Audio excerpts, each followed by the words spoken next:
What is up, my friends? I hope you're all in good spirits. I thought I'd have a bit of a retro vibe tonight with the old Anfield Agenda song. That reminds me of the good times here on the channel, and the good times, I believe, are coming back to Liverpool Football Club. So that's why I thought for a bit of fun tonight, a bit of nostalgia, we'd kick off with the old Anfield Agenda song.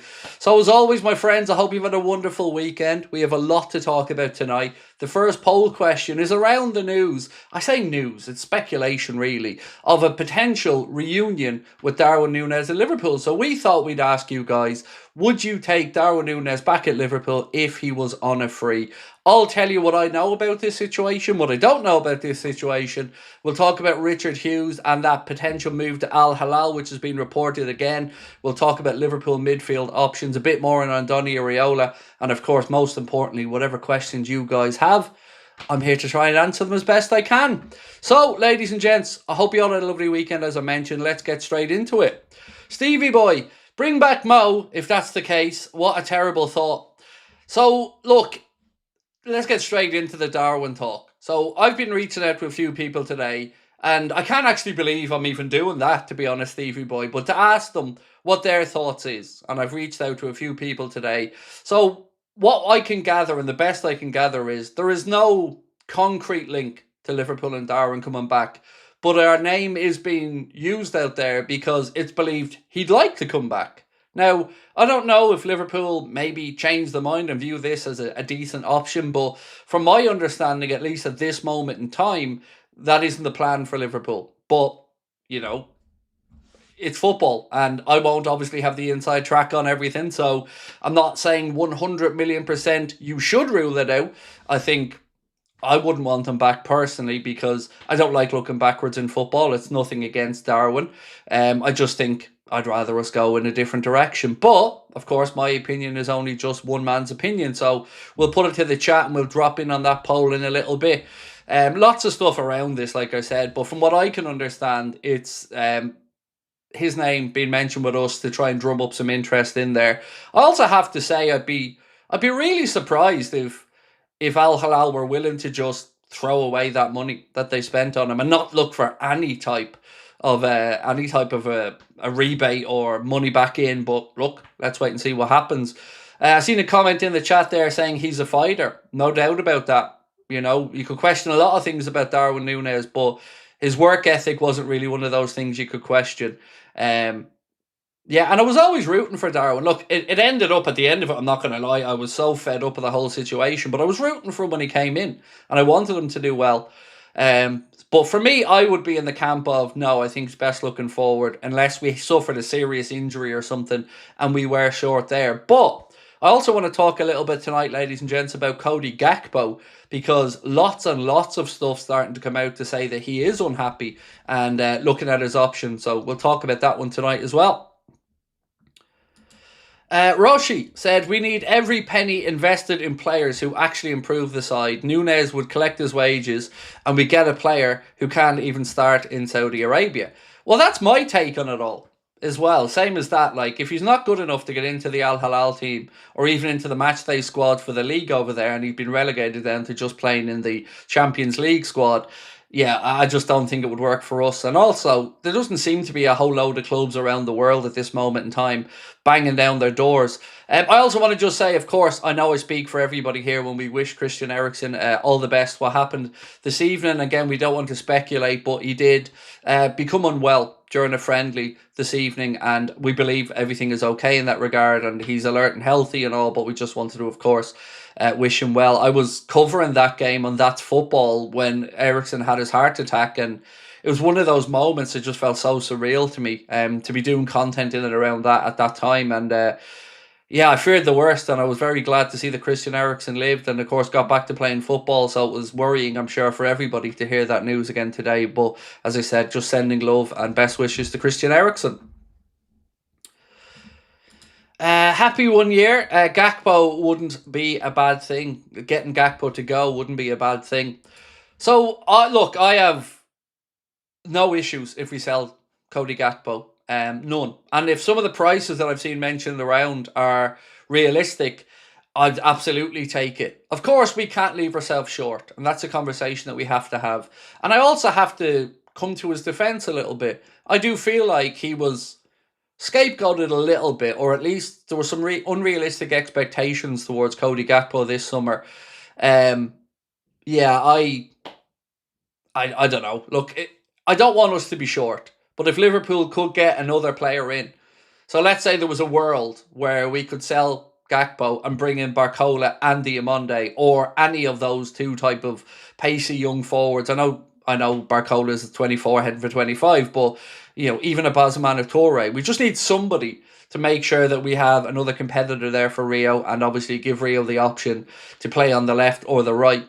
Great seeing him get his first cap for England as well, and get the Man of the Match award last night. So absolutely buzzing for young Rio around that. And it was a very impressive cameo for him. So I think he's going to be wanting more minutes, and I think Andoni Iraola is going to be excited to work with him. But we'll get to the stuff around Cody Gakpo in a little bit. But do let me know if you have any thoughts on the Gakpo situation. There's some numbers going around saying about 73 million quid.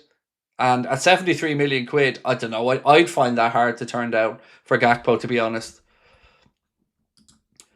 Tiger Valley said, how is everybody? Feeling good personally. Well, that's great to hear, my man. Controversies aside, I'm fully in World Cup mode. Extremely excited. Also 100 million plus for Barcola. No thanks. Yeah, I'm not really in World Cup mode. Obviously, no Ireland participation in it. So I'll be watching bits and pieces of it. But it's probably the least excited I've been for a World Cup. That being said, I'm sure I'll get into the swing of it when the World Cup's underway. Rabadam said, Darwin can create chances, Isak can finish it. So I guess in that scenario, though, Darwin would have to be playing on the left side of the attack or something. Which, weirdly, I always felt like he played well coming off the left-hand side. He tended to favour drifting out to that side quite a bit, but I don't know. Just, yeah. I don't know. It just doesn't feel sensible to me to bring him back. And Keane messaged me there to say as well about Benzema being registered. I understood that, Keane, that Benzema came in and took his league place, and there was only so many foreign places that they could have, but it didn't work out. Even going to, did he go to Turkey in the end on that loan, or did the loan get cancelled? I honestly can't remember. But for me, I just think he's been out of the swing at top level football for too long, that I just think it would be not very sensible to bring him back in. And I also think it's more of his agent pushing these things and linking Liverpool's name in. He was a menace, but he was our menace. He's free, no problem. Good backup who winds defenders up. Love you, Craig, and chat. Get me through a hard time. Well, I'm sorry that you've gone through a hard time, my friend. Appreciate you being in. And again, thank you for being in. Really hate to hear of anybody in our community going through a difficult time. But I don't know. Look, it is one that would probably split Liverpool fans. And, if you came in, I wouldn't be crying about it. But I wouldn't want to be coming in at the expense of us signing another player. That, I think, would be very, very foolish. And like I said, it wouldn't be an avenue I'd like to see Liverpool go down.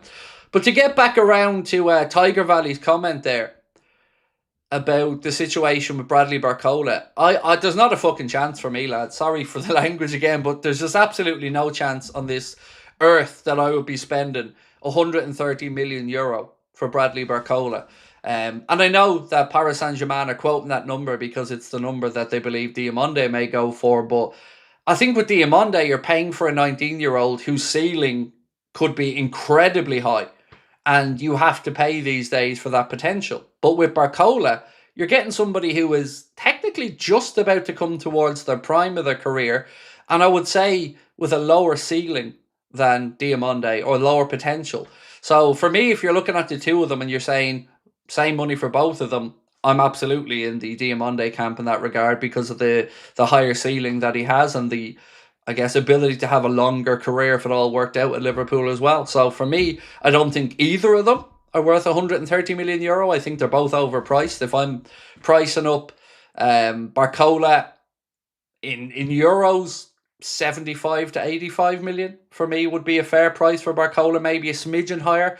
In pounds sterling, 65 to 75, 80 maybe at a push. Even at that, though, I'd still have question marks.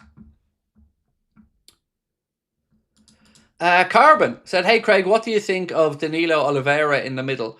He seems very energetic and has good skill with the ball. I know he suffered a serious injury, but he seems to be back to himself.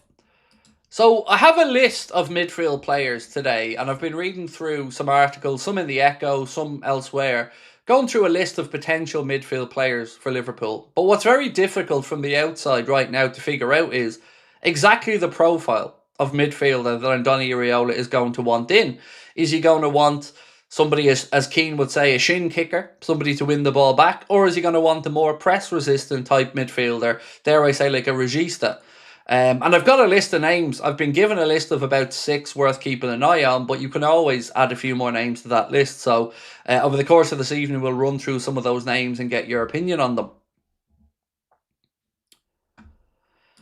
Josh said, "Hey Craig, nearly 3 years in this amazing community. Thank you for all the laughs and banter. I would take Darwin on a free as he creates chances."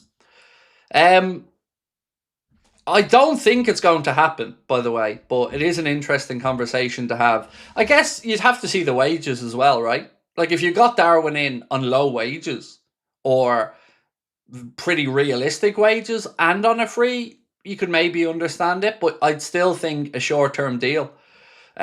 Because we know we're going to have Hugo Ekitike back. We know Isak is coming back in. We know we've got Jaden Dan's, young Will Wright coming through. So I still think we need 2 wide options. And that's before we get into the conversation, I guess, around Cody Gakpo. But thank you, man. Nearly 3 years with us is crazy, Josh. Thank you. Thundercats Litterbox said 1 year deal, Ekitike cover for us, a chance to reinvigorate his career for him if he's a 6 forward with no long term commitment. That's smart. I guess what I would say there is if I am a young player who has signed for Liverpool and is on the fringes of the first team squad, and I'd seen Liverpool doing that, you would again have to at least question your pathway or your readiness to make this step up in the club's eyes if you were to see Darwin Núñez come in. I just look from what I can reach out or from people I've reached out to, they don't think there's anything serious to this. But the other thing that I was trying to find out about today is, of course, the Richard Hughes situation. As Sasha Tavalieri said today, that Richard Hughes close to Al Hilal. Liverpool's current sporting director is in advanced talks with Saudi officials to become Al Hilal's new sporting director. Saudi plan for Hughes is to let him work on the Reds' next transfer window before beginning a potential move. Now, again, reaching out to people today, and again, don't take this as a matter of fact because, you know, this is just a little bit of chatter behind the scenes, but I wouldn't be surprised if he moves on. But I also wouldn't be surprised if he extends and stays at Liverpool. The thought process was that he did the 3 years and left, but I guess it'll come down to where he is with FSG in their standing and how much failure they think he's had in the window. So, you know, it's an interesting one, this. But whatever happens, and I mentioned this on a stream previously, you just cannot allow him to go during this transfer window because he would have been working towards deals. And I know that there were others that could step in, but I think if FSG are to part ways with Richard Hughes, or vice versa, if Richard Hughes is to part ways with FSG, I think it would have to be after the summer transfer window. Anything else would just leave us in trouble. Hey Craig, did you see what happened to Ericsson today? I did. I touched on it a moment or two ago.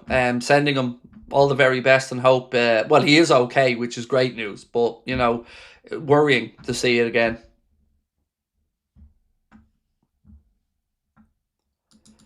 Jaden said only 45 minutes, a man of the match on debut. Rio is the future. Yeah, it was so good to see him get the man of the match as well, and to see him get presented his first cap. I think it was Bellingham that gave it to him, but yeah, it really is. It really is just an indicator to me that we should see more of him this season. You're never going to get the young lad playing 60 games in a year this young, but I think right now we should be looking to have Rio as the starting left-sided player. That's what I would say right now. You want a bit of experience in and around there as well, but the kid's ready. The kid's ready, and it's a huge mark of how highly he's regarded in the game that Thomas Tuchel had him over there training with the England team. Now I know, of course, he's going to be heading home, I think, on Saturday, if my memory's right, but still great experience, and it shows you how highly regarded young Rio is in world football. Would Liverpool sell Dom if he doesn't sign? I honestly don't know, Stevie boy, mate. I don't know, but of all the transfer business or contracts that we have to get done, I would say Dominic Soboslai is right at the top of that list for me. You know, I can stomach losing Maka. I could stomach losing Curtis Jones. I just couldn't with Dominic Soboslai. Um, yeah, it really would concern me. And the longer I guess this goes on without an agreement, the more concerning it will get for me, because Dominic Soboslai is one of the few players that I think came out of this season with any kind of positivity from the campaign, and deservedly got Standard Chartered Player of the Season as well. It would look. You would imagine that Liverpool are going to be working really hard to try and keep him. And again, if Real Madrid are splashing money around, I don't think they'll have the money or the need for his profile of player yet. But it will be interesting to see. Actually, speaking about Real Madrid, did you guys see the news doing the rounds about a senior executive at Borussia Dortmund saying that in 3 years' time they expect Erling Haaland to be in a Real Madrid shirt, which has always been my understanding of his career trajectory as well, that eventually he will end up in Madrid. Now, I know he signed, what was a 9 or a 10-year deal or a 9.5-year deal with Manchester City, but I honestly think you're going to see him in a Real Madrid shirt at some point. Peter, evening Craig. True that Darwin changed his profile pic on Instagram to him holding the Premier League trophy in Liverpool shirt. Transfer by Chechic now. That's Spanish Gaffa. So I have no idea because I don't have Instagram. So I've got absolutely no idea if Darwin did or didn't change his profile picture. But my understanding is that from our side at this moment, there isn't any plan to pursue Darwin. Now, of course, everything can change. It is football. And the second part that you've said about Bajcetic, it's another interesting summer because Stefan's coming into the last year of his Liverpool contract. So Liverpool have to make a decision that he either stays and you see what happens and maybe try and give him a new deal if he stays fit, or you let him go. It's a tough one. And it'll come down to fitness, because I think if he can stay fit and prove his fitness, I'm sure Andoni Iraola would love to work with him. I'd certainly love to have him around at Liverpool. I've always been a Stefan Bajcetic fan, but he's got to be able to stay fit. And if he can't do that, then it would be tough to imagine Liverpool committing to another 4-year deal, let's say, for a player who's had a lot of injury concerns over the last few seasons. So how true are the Rio links to Bayern? It depends on what you mean by true. Like, do they want him? Yes. You can say that categorically, that they want him. But how true is it that personal terms were agreed? I have to say I kind of call bullshit on Plettenberg for that, because I've not seen anybody else come out with what he said the other night. I know David Ornstein and many others have said that Bayern are interested. Of course, that makes sense. But to go as far as Florian Plettenberg did, that I doubt that. I just doubt it, because lots of other people who I've spoken to or people whose work I've read suggest that, you know, there may have been some feeling out process going on there, but to say he spoke with Vincent Company and agreed terms on a move, that's tapping up, quite frankly, more than anything. But Rio's going to be going nowhere. You don't need to worry about Rio leaving Liverpool Football Club. But it again shows the dressing room feeling around Arne Slot, because although I can't categorically say that that might be why even 1% thought about moving away, as soon as we appointed Andoni Iraola, well, it was game over in that regard, because that's when, as you've seen, Plettenberg said that the deal, you know, or any potential of a deal went off the rails. So, yeah, look, I don't think you need to worry about Rio. I think Rio loves being a Liverpool player, and I think Andoni Iraola is going to be really excited to work with him. And we'd be absolutely nuts to let him go. He signed a professional contract on his 17th birthday, I think. So I'm sure a pay rise will be in the works quite soon. James said, really want Diamonde, but don't want Nunes back.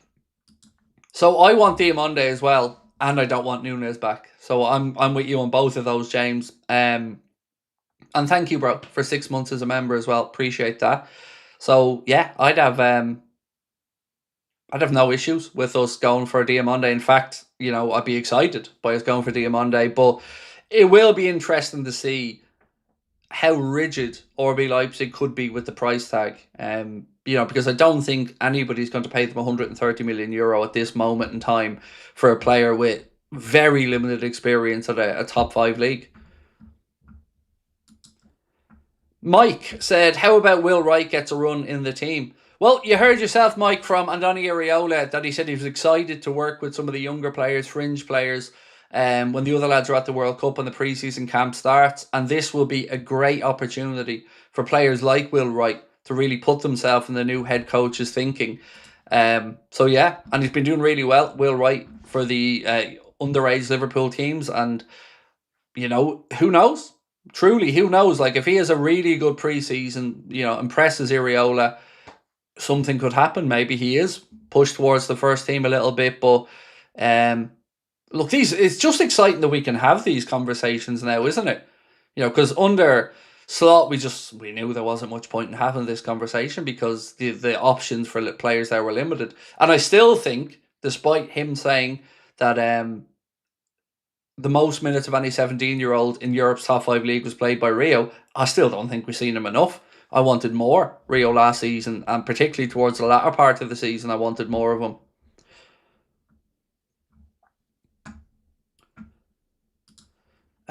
Would Alex Scott be a starter or a rotation poll? I don't think it's a good idea for a poll, to be honest with you, because I think it's too vague. Whether you'd want them signed or not, I guess that's a question. But look, I have some names of midfielders that, from talking to people and reading up, there seems to be a rough list of, let's say, 6 or 7 names that could be semi-credible. And running through them, you're going to see different profiles of midfielder. But just off the top of my head, the names that I have been told, at least, that we're keeping a brief on would be the likes of Angelo Stiller, Kamara, Sangar, other names on the list. Let me just check. I have the list here. Alex Scott's name is on that list. So Wharton, Kamara, Sangar, Fernandez, Scott and Stiller. They're the names that I was told to keep an eye on. But there are other outliers there that could come into the mix. So the likes of Kefren Thuram, his name's still being mentioned with Liverpool, even though, Liverpool sat back and allowed him to go elsewhere previously. But he has developed since gone over to Serie A. And then there's some outside shouts, of course, the likes of Varela, whose name we've been linked with in the past from Porto.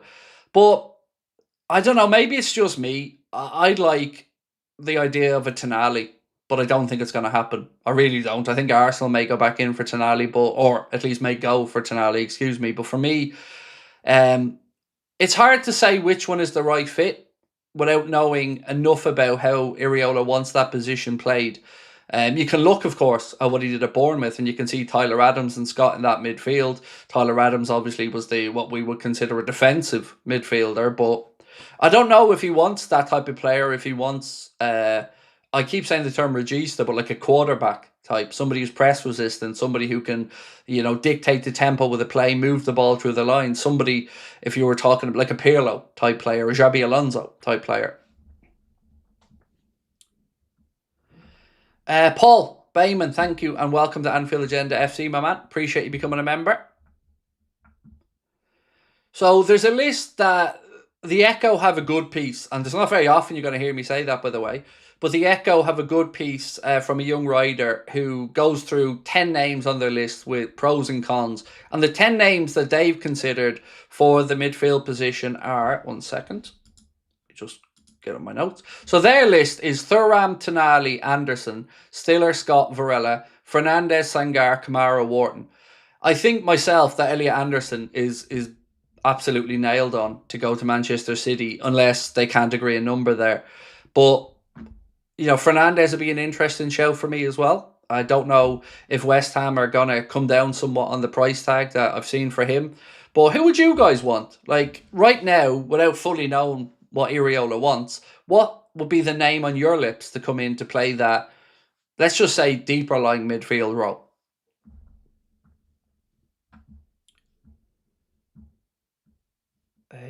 Where are we at? Ryan said, with Diamande, its Premier League tax goes to PSG will be a lot cheaper than to us. The same happened with Kvaratskhelia. It's frustrating. Well, with Kvaratskhelia, I just think he wanted that move. And I think PSG worked on that move for quite a while.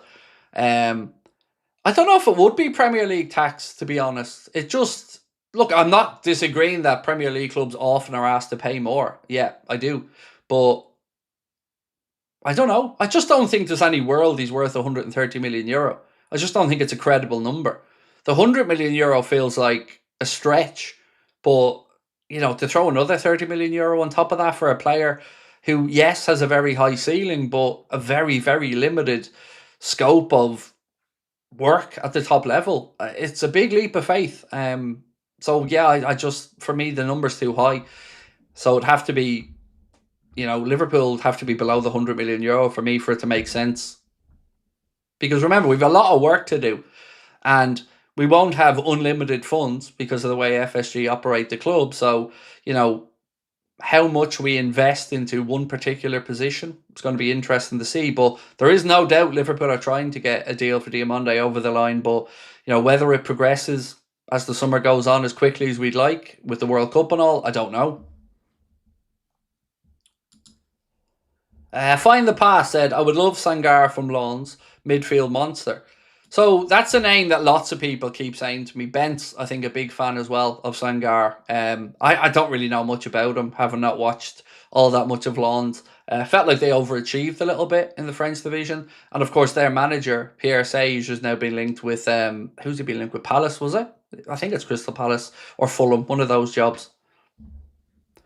Any word on the new studio? Yes, as I've said a lot over the past few days, my man will be in there tomorrow. Connor's coming up to me tomorrow late afternoon, and we're going to run through the final checks, and we're going to do a few test streams and that, and then hopefully when I log on tomorrow night at 8:30 or 8:45, all going well, we should be in the studio, and yeah, looking forward to it, really excited by it. Just hope there's no more little snags or mishaps. Now that Slot's gone, would you buy the new kit? So I've bought stuff from the club since Slot has gone. I bought myself 2 t-shirts. I bought my son a hoodie and 3 t-shirts, and my wife got a hoodie as well.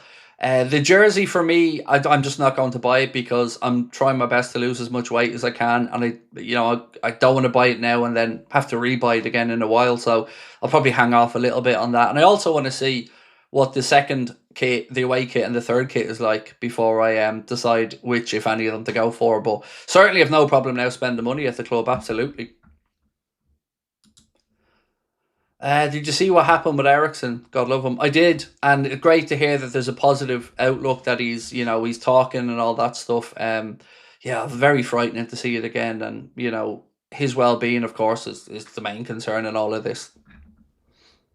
Right, so on the Darwin poll, it's gone over 3,300 votes. We asked, should Liverpool sign Darwin on a free? 70% say yes, 22% say no, and 8% say unsure. Appreciate your input on that one, folks. What was the other poll question I wanted to ask you? Yes, hang on.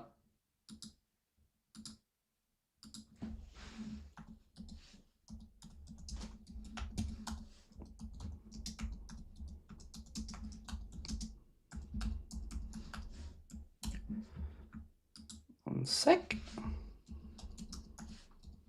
So, I want to know, does Cody Gakpo leave this summer? Yes, no, or unsure? Because I've seen so many pieces say he's unhappy, but I've not really seen anything to deny it, which you always look for in these scenarios, There's always sensationalist stuff in football. And when players are away from their clubs, I've always said this to you, more and more stuff comes out, whether they're on international duty or their holidays or whatever. You start to see more and more stuff come out. And I've yet to see anything really counteract the narrative that he does want a move away. And whilst I have absolutely no problem with him being in Liverpool's squad, I no problem with it whatsoever, he's not irreplaceable. I just don't want us to get into this situation where we're playing catch up. You know, it seems like Roberto De Zerbi very interested in bringing him to Spurs. I know they're interested in Savinho as well, but I think he, as we said yesterday, it looks like he might want to play Gakpo, a mixture of through the left and often at times through the middle. I don't think Bayern Munich's interest is still there, but I could be wrong on that one. And it will be intriguing to see what happens with Gakpo. 1 second, let me just read through. Did you see former Liverpool player Alberto Aquilani is now Sassuolo's head coach, which is a mad one. So congratulations to the little prince on that one. Where was this one? Sorry, I'm just looking for something here. Bear with me.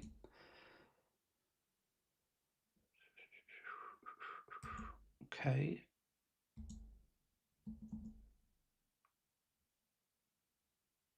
So I was reading a piece in the Times earlier on. And in the Times piece, they were talking about several players jump out from what we've looked at in their piece. Actually, maybe this was from the Echo piece as well. Apologies. They said Stiller of Stuttgart is an outlier in every metric that they've looked at, offering stability and control along with defensive efficiency. The German is said to have a €36.5 million release clause valid from this summer, but Stuttgart will look to buy that out for a relatively small fee of €2 million and then hold out for closer to €50 million. But even at €50 million, I think Angelo Stiller would still represent good business if that's a name that Iriola would want. That's about what, 42, 43 million pound. And they want to say as well, bearing the homegrown quota in mind and the familiarity with Iriola's system, they could be tempted to lean towards Scott. They said, but Stiller is a bargain and the most complete, with Kamara at 22, probably the most exciting option in terms of his level and how much further he could improve. Did you guys see the image as well that Michael Edwards and Richard Hughes were there with Iriola at the AXA? There's a picture of the two of them in the background with sporting director David Woodfine as well, or assistant sporting director, excuse me.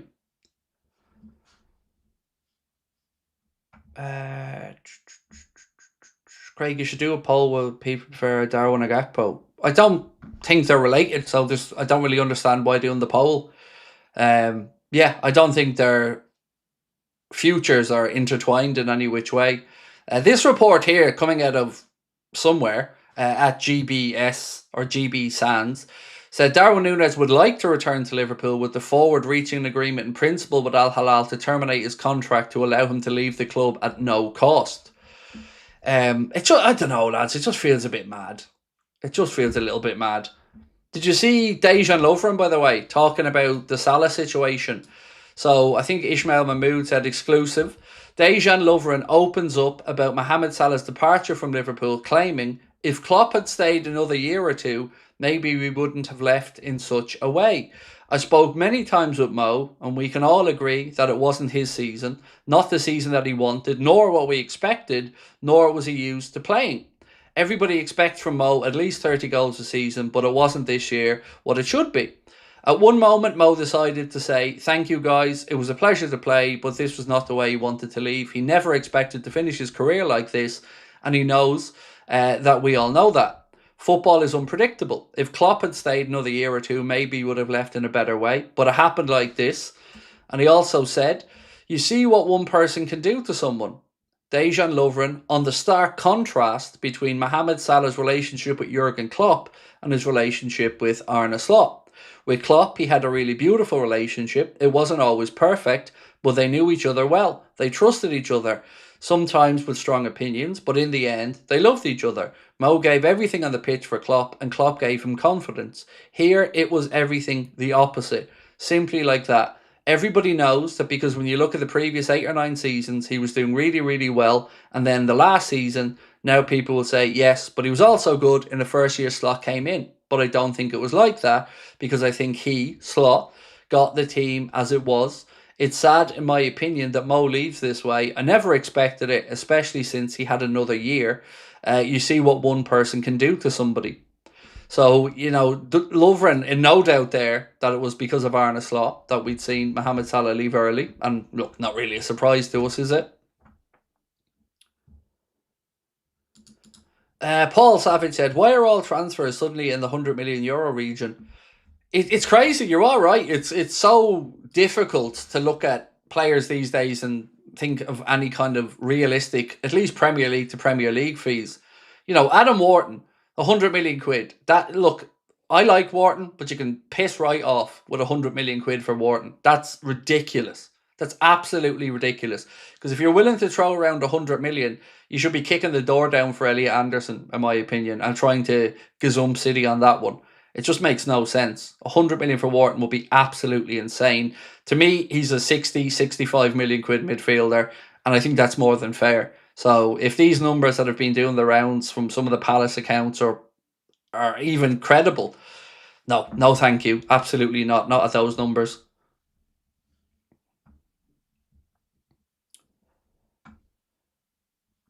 Without Mo, Slot doesn't win that league title. Yes, others contributed, but Mo was having the season of his career. Slot not caring shows everything about him as a coach.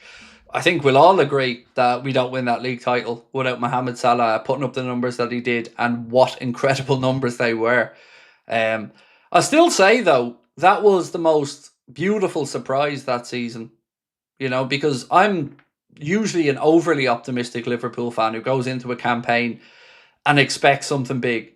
I had no expectation of a league title challenge that year, let alone to win it. So yeah, that was such an incredible surprise, and probably in the long term counted against Arne Slot in the end, because that was then the measuring stick. That was where the level was, and we were a long way away from that last season. If Liverpool add Diamonde for 120 million, why not add more to get Elise? Because I don't think there's a number that Bayern Munich are going to want to do business at for Elise. And I promise you this, they absolutely won't want to do business with Liverpool. If there's one thing we can say confidently about Bayern Munich at the minute, is they're not the biggest fans of the Reds, are they? They like to try and belittle at any opportunity and to get little sly digs in. So I really just don't think it's worth the conversation to even go to them. As much as I agree, he'd be perfect, there's just no way it's going to happen.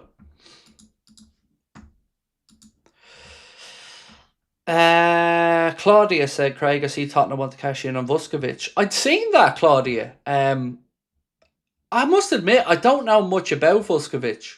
I'd seen the name mentioned.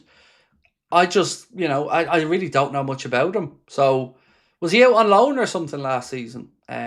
Because you are right, the name's doing the rounds. I just personally have very little knowledge of Vuskovic.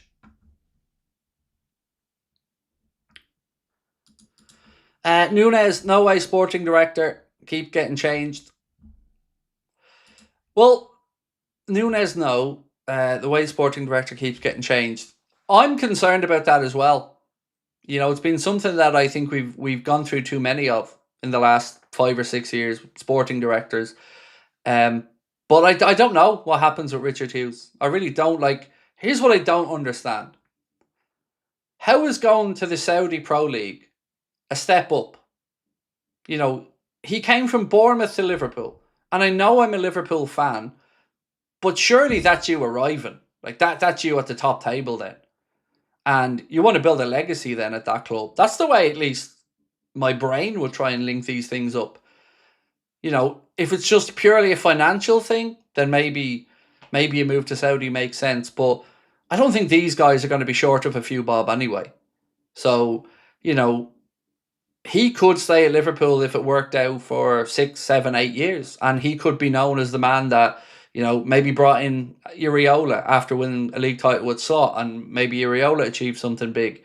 But to me, this position is almost as important as the coach, because it sets the tone for the club, and it keeps us on a stable footing. So whatever does happen with Richard Hughes, whether he stays, whether he goes, whoever comes in for me, I hope we at least get 5, 6 years out of the next sporting director before we're having to look to change again, because I just don't think it's a good look.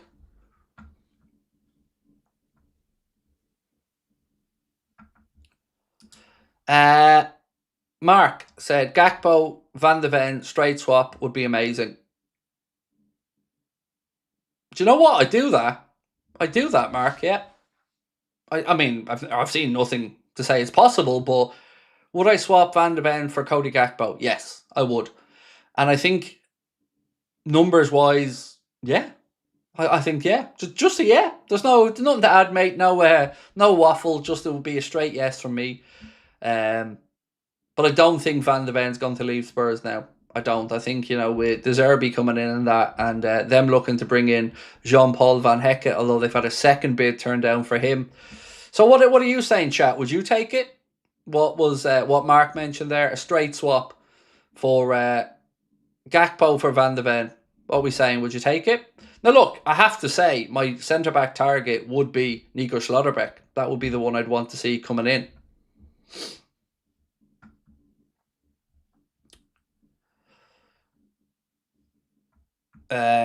Keane said not a hope. Everybody else is saying yes.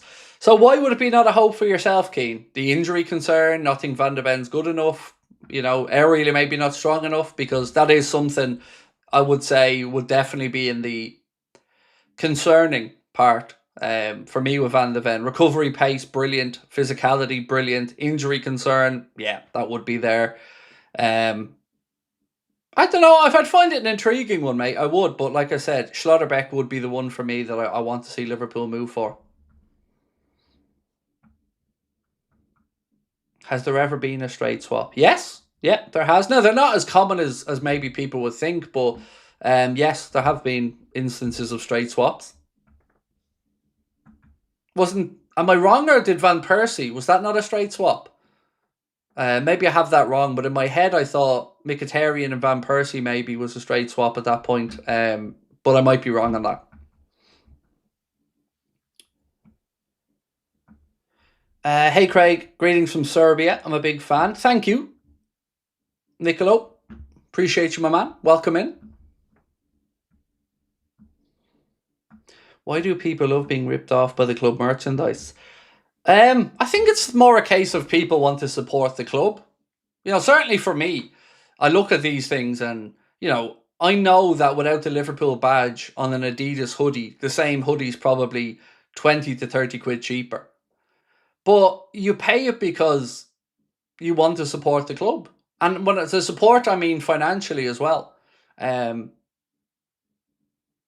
That's, at least for me, that's why I would buy it. Look, I'm a big believer in life that if you can afford to buy the real versions of something, or you can afford, I'll give you an idea. I'd never use illegal streaming services for work because I feel like our company can afford to pay what we need to pay to watch football, and I feel like that's the right thing to do. When it comes to jerseys and stuff, I'd never buy myself fake shirts. Now, I won't lie and say I haven't bought some for my kids over the years if I've been on holidays and I'm down the market or something, but, I view it as something that if I can afford it, I'll try to do it in the right way. But that's, like I said, each to their own, and I'm certainly not here to judge anybody else for the way they live their lives. But what I would agree on is the rip-off part. You're absolutely spot on about that, because the way football shirts and stuff's going, it's ridiculous. Absolutely ridiculous. 100 quid for a shirt. And these player version shirts, they can fuck off with that as well. How are you going to, with a straight face, charge €150 for a player version of a shirt? Come on, that's madness.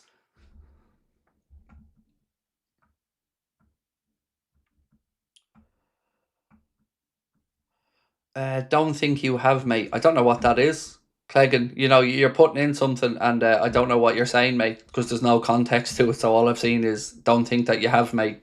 I don't know what you mean by that.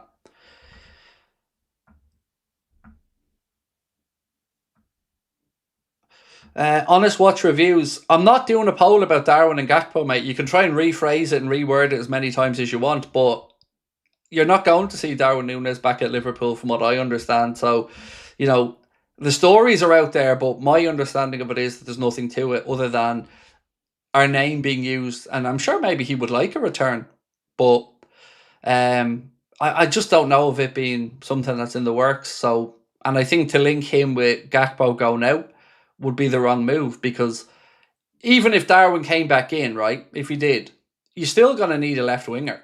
You're not going to be putting Darwin, because if we have a system, and the system, the way Andoni Iraola wants to play, it's going to have wingers that need to do a particular function.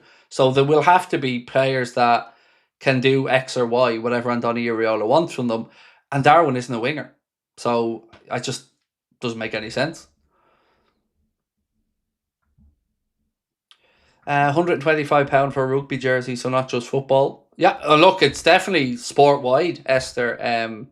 For me, football would be the only sport I'd probably buy a jersey from. Maybe the Lions shirt, the British and Irish Lions shirt. Every 4 years, perhaps I've bought a few of them over the years. But it's just mad, isn't it? It's crazy how expensive it is. Do you know what I find crazy actually? Some of the prison sentences given to people who illegally stream football versus people who commit serious physical crime. It fucking that mental. You see lads getting 20 years or 15 years for illegally having a company illegally streaming football or whatever, and then you see somebody who physically or domestically violently assaults somebody and they're getting 3 years with a suspended sentence. Like it feels like sometimes the big companies are overly protected compared to average Joe Soap.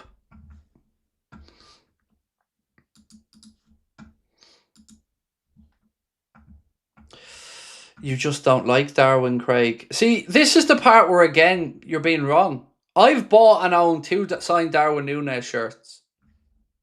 So it's got, it's nothing to do with me not liking Darwin or liking Darwin. It's just not the right move. Again, let's play this out. He left Liverpool to go to Saudi. Did that work? Did he go and bang in 50 goals over in Saudi? No, it didn't. He couldn't get into the Al Hilal team. They went and bought in Benzema. So he's been playing at a shit level with very limited football for ages. Now tell me how that makes sense to bring him back to Liverpool when we want to try to win the Champions League. Because it's not the same player that left Liverpool that you'd be bringing back in. So you can try and slag me off all you want, but my thought process is at least a logical one. And you're very wrong about me not liking Núñez. At the end, I was incredibly frustrated with him and I absolutely wanted him to go. But when he came in, I was so excited. Not only did I buy a signed Darwin shirt, I bought another one when he changed numbers. So again, you think you know everything about me, but you really don't. You just want to take cheap shots because I don't agree with you. That's it. Like, Darwin's not good enough to come back to Liverpool the same way he wasn't good enough when he was here the first time. Just crying about it ain't going to make it true. There's a reason he's in Al Hilal. Like, if he was that big of a prospect now on a free, why isn't every club in Europe kicking down Al Hilal's door to sign him on a free? Right? Newcastle, I'm sure they'd love him. You're telling me that there are other Premier League clubs who wouldn't like, but you're not seeing all these links, are you? And there's a reason for that.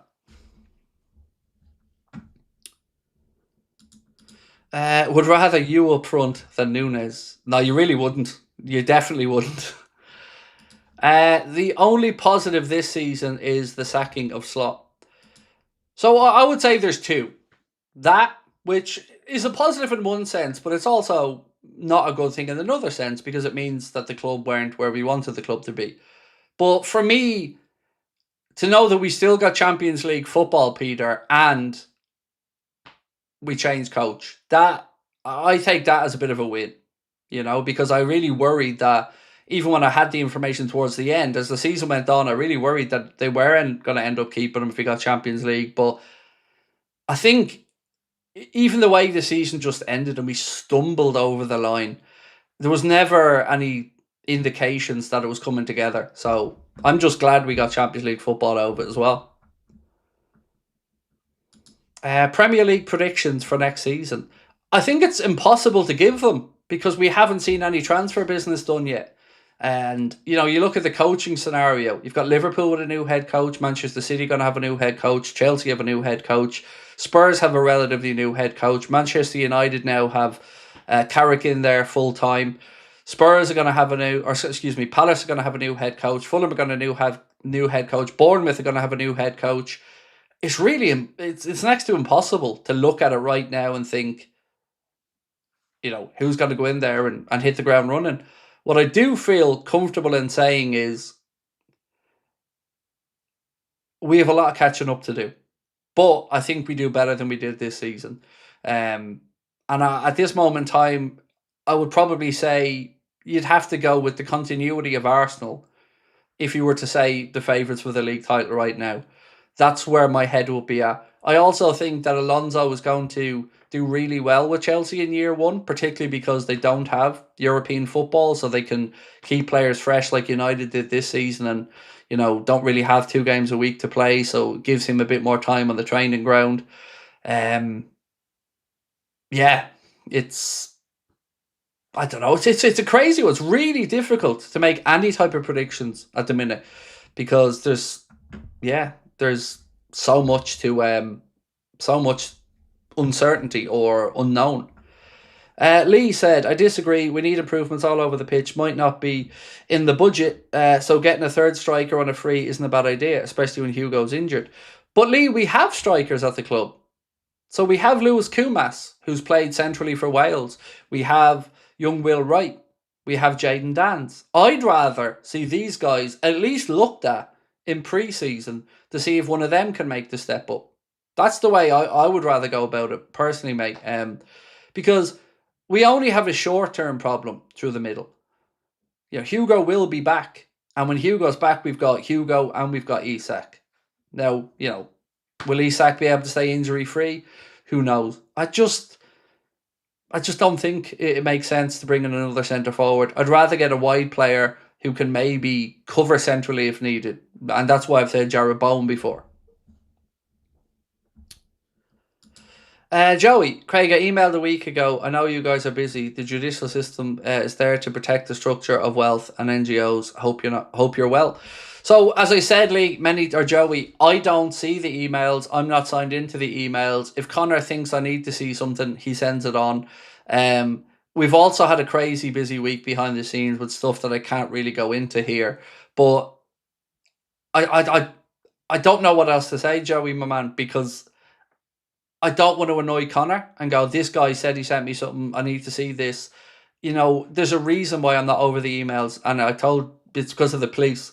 The police said to me when all those threats came in to step away from it. So, if Connor doesn't think it needs to be passed on, he doesn't pass it on. If he does, he does. It's not. I don't know what else I can say, mate. And I don't mean it in a rude way, Joey. I don't, mate. I'm very fond of you, and I see you in here, but I don't know what else to say, mate. Because I'd be lying to you if I said anything in a different direction. If it's something pressing, I can ask Connor to try and dig it out.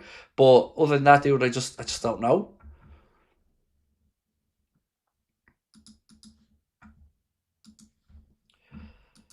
I would take Nunes back. Yes, he misses chances, but his work rate is second to none, and that's what we missed last season, players' work rate.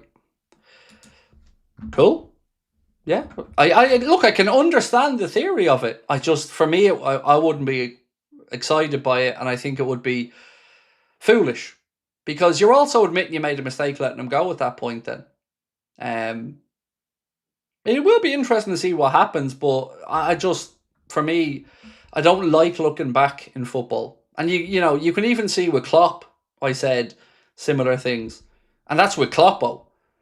So, I don't know, lads. I don't know. I just think we need other areas to be focused on and sorted out. And if Gakpo goes, it'll be interesting to see what we do. But I don't know whether Gakpo goes or stays.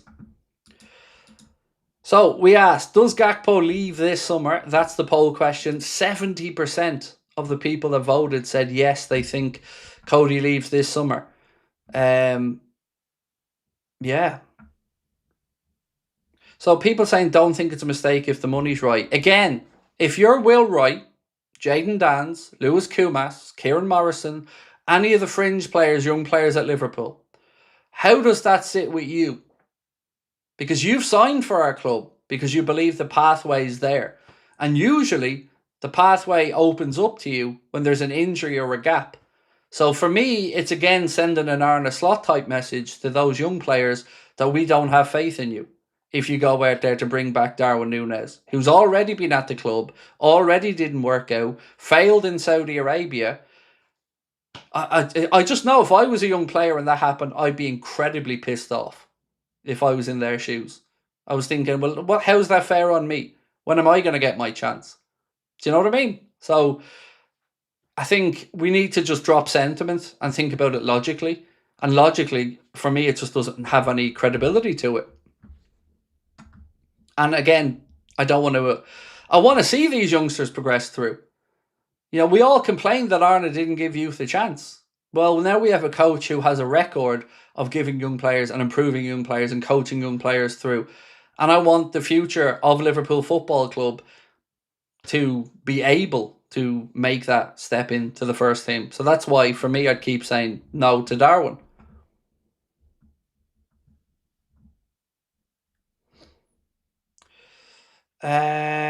Gakpo goes because Slot went. Yeah, I mean, I don't know whether that's us all being lazy thinking that or whether it's right. Like I said, I've seen loads of articles to say that Cody wants to go, and I've not really seen any to deny it. So, without the denials coming out from the Ornsteins, the Pierces, the Joyces, maybe David Lynch or whoever, it's a weird one, isn't it? You're sitting at it going, okay, so if he is unhappy, I have to say, I seen a figure of, I think it was £73.5 million that Spurs were willing to go to, and I nearly fell off my seat. 70, I would fucking bite your hand off for £73 million for Cody Gakpo.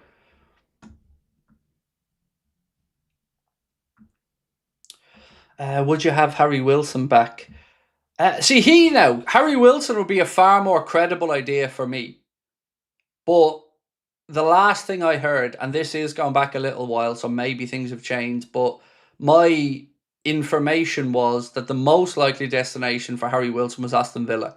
I don't know if anything has changed there or not, but on a free transfer, yeah, look, you could make a very good option that we could do with a player that has his set piece ability, that wand of a left foot, can cover in the wide positions, good spirit, knows the club, maybe on a free. But I still think he ends up elsewhere from what I've been able to gather over the last couple of months.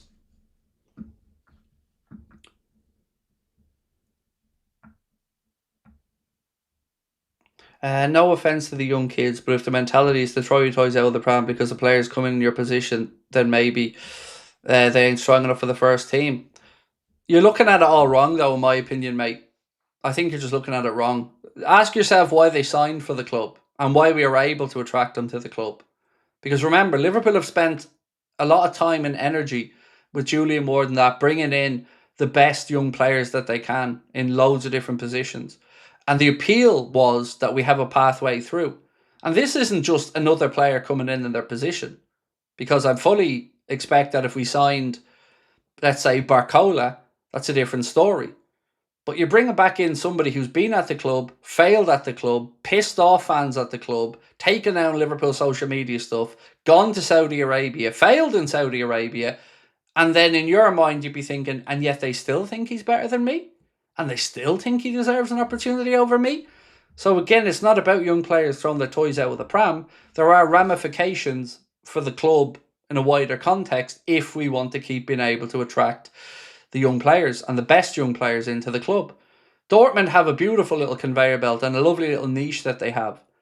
And for Liverpool, if we want to be able to attract these guys, we need to keep showing them that there is a realistic pathway to the first team. If, of course, you're good enough.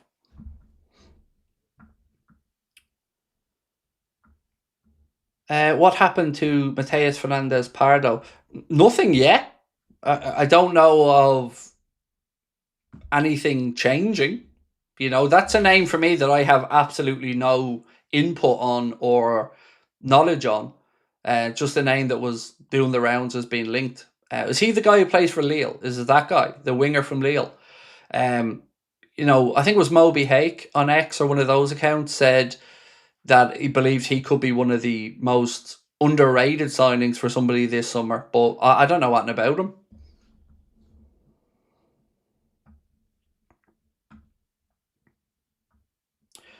A lot of players and coaches have failed in Saudi Arabia. Very unique circumstances there. Yes, Stephen, but you're missing the important part. He also failed here. It's not like he just failed in Saudi. He failed at Liverpool as well, mate. You're missing that part before you just throw in that he failed at Saudi. He shit the bed with us. He was born offside. He didn't go clap Liverpool fans. He threw a strop, took down his social media, got a move to Saudi, shit the bed, and now it just feels... I can't even believe we're having the conversation, to be honest. It feels nuts that there are still people who think he'd be good enough for this football club. He wasn't good enough the first time. He definitely isn't going to be good enough the second time. That's just my take on it. You can disagree. That's your prerogative. But I think what I'm saying is logical and not emotionally led, which I think a lot of people are being here. You know, that, oh, the emotion, the vibes back, the work rate. You're forgetting all the other shit as well, though. The reason, like, that he went in the first place and didn't succeed is because he couldn't hit a barn door with a banjo.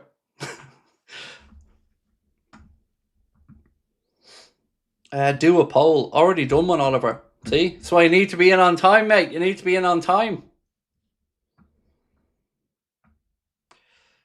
Again, all the people are saying do a poll. We've done one, and it was overwhelmingly in favour of bringing Núñez back. Overwhelmingly. I can't remember the exact number, but I want to say it was like 70% maybe, something like that. But you're not going to change my view on it. That's my view. I'm not going to try to change your view on it. We can debate it, but I'm not for turning on it, personally. But if I woke up tomorrow morning and I'd seen that Darwin Núñez had come back to Liverpool, cool. No problem. I'd get behind him the same I would any other Liverpool player. I just don't want them.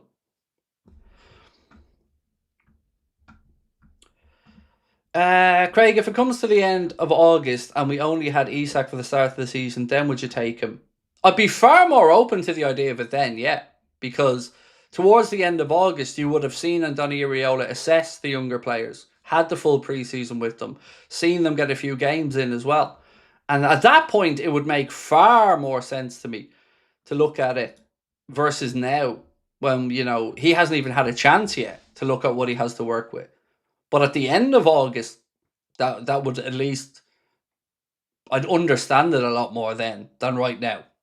And particularly because if you got to the end of August, you're probably going to get him as a song at that point as well, if you got him in. Like, you're probably going to put his pants down a little bit on the wages because it would clearly be desperation stakes at that point. Yeah.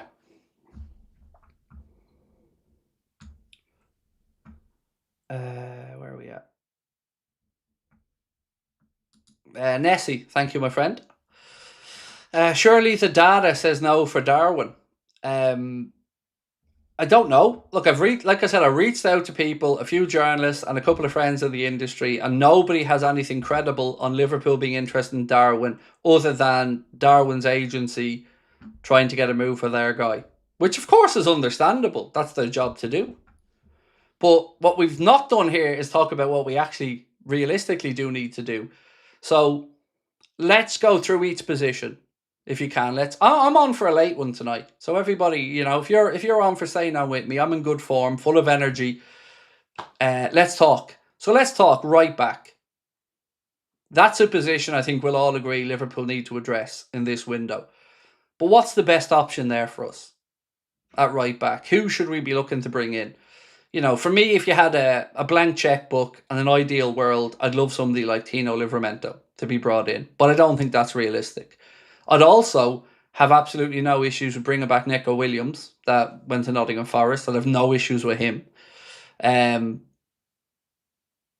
kind of the names that I have, but after that, yeah, I don't know. We need a centre-back, Senesi. That's done. Done deal. Him too. Spurs, Romano said that last night, I think. I don't know if we gave it the full here we go, but he did say it's done. It's a done deal.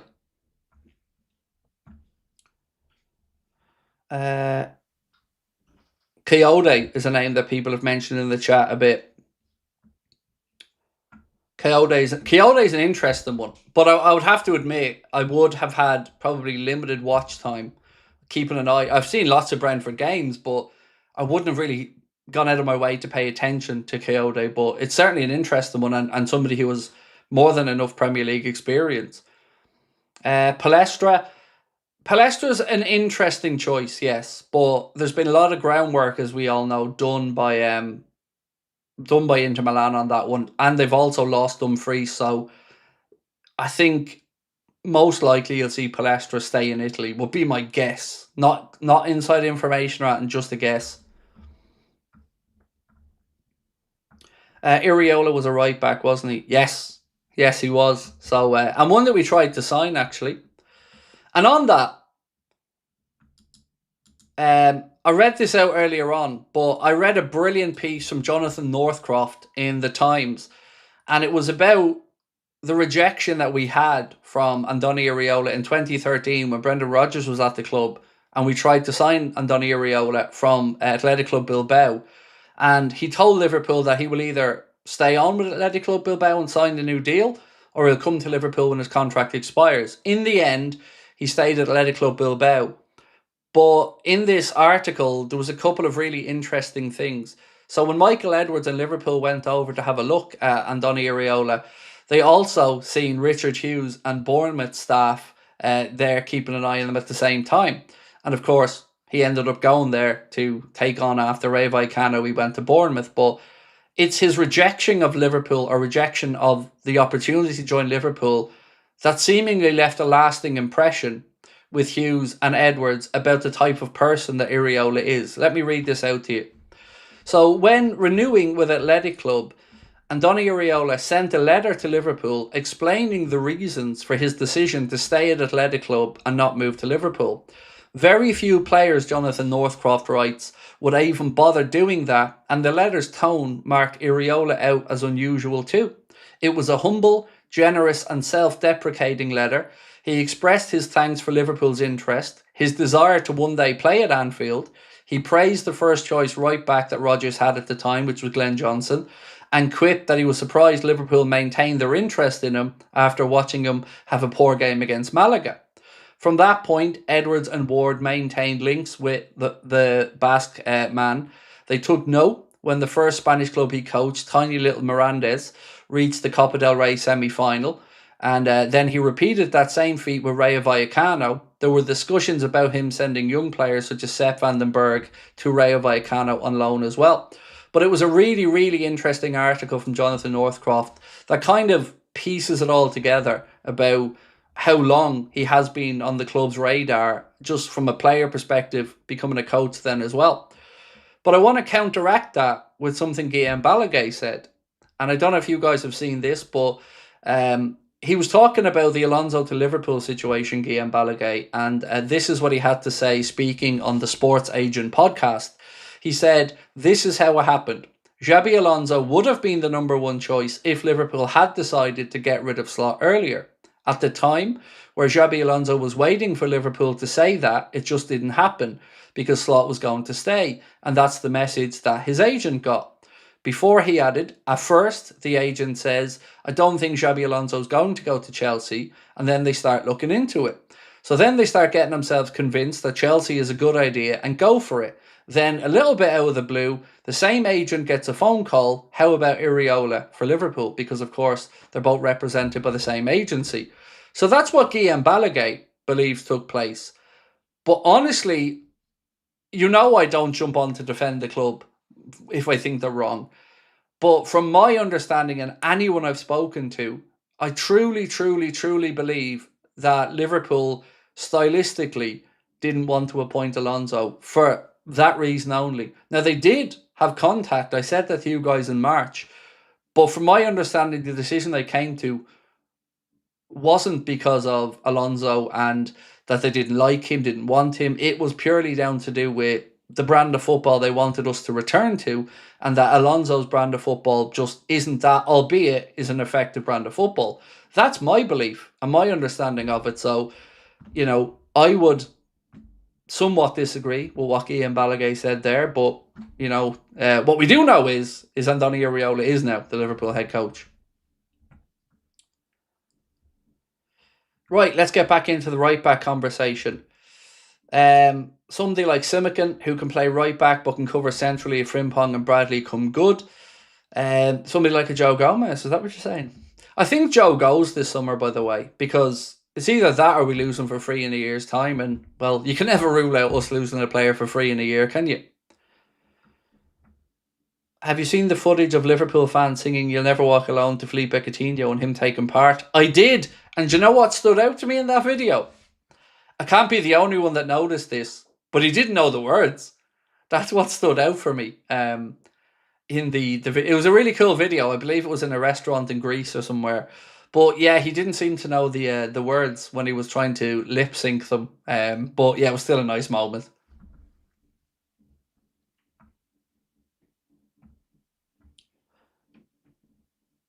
Liverpool didn't want to give as much control as Alonso wanted initially.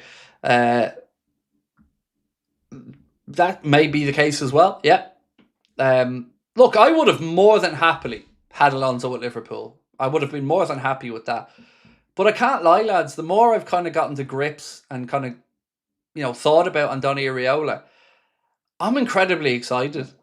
I could be deluding myself here, but I'm all in, lads. I'm all in. I'm fully, you know, head first, straight in, 100%, buzzing, buzzing. I think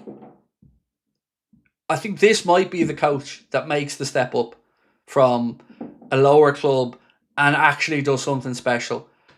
And I'm open to be hurt on this one. I'm open to be heartbroken on it. But every time I hear Andoni Iraola open his mouth, more and more, it's hitting me in the feels. It's just like he knows what to say. He's hitting all the marks. There's just nothing that I've seen so far that doesn't inspire me with confidence. I think he gets it. I think he gets the club. Maybe his own upbringing in the Basque region, has that identity and that's fighting spirit. And he just said all the right things. And I know it's simple, and I know it's sometimes maybe a bit petty, but fuck me, yeah, I'm ready. I'm ready, and I'm open. I'm open to being hurt. I'm open to all of it. Just just give me the season. I can't wait for it to start.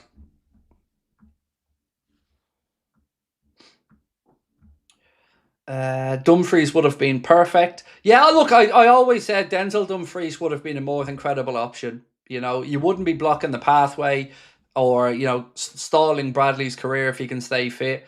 And you would have had experience, and the price tag that he ended up going for. Yeah, I wouldn't have had any issues around Dumfries. But he's gone to Madrid, so I think we can, say we have to look elsewhere. His aura is perfect, said Craig Madden. Oriola, said Lone Wolf. Motorhome Dreamer said I'm getting Kloppo vibes. Michael said, hey Craig, I hope you're well, mate. I think we need to let Gomez, Costas and Endo go to newer pastures and replace them with quality players. Need another top keeper to work with Georgie, sell Gakpo as well. I'm with you. I agree with every word you've said there, except maybe the goalkeeper situation, because that would be for me an end of window thing. We'll see how Ali gets on in pre-season, and maybe then perhaps talk about the situation with Georgie if he's truly upset, or if even after speaking with Areola and maybe getting some pre-season games he feels the same way. I don't know. But every other name you've mentioned, totally agree. Costas 1 year to go, Gomez 1 year to go. Surely getting some money is the sensible play there, and trying to reinvest. Even if it is small money, it's better than just getting another year of Gomez maybe having an injury concern or two. Look, and I love Joe. I always said to you guys, I think of Joe as like 1.5 players. But I don't want to see another player walk out the door for free. So I'd rather we try to sell Joe Gomez. And I'd say we'd get some semi-decent money for Joe if we were to sell him with 1 year to go now. Because he's a really experienced centre-back who can, of course, play in different positions as well. So, yeah, I agree. Endo's an interesting one, because he's always kind of known and understood why he was coming into Liverpool and what his role was going to be. But like I've said about other players, without really knowing what Andoni Iraola thinks of him or of the profile of player he is, unsure. Might leave it down to Endo what he wants to do. And of course, then you got to tie that into Stefan Bajcetic as well and what his future is going to be. But other than that, mate, yeah, I have no issues with what you've said there.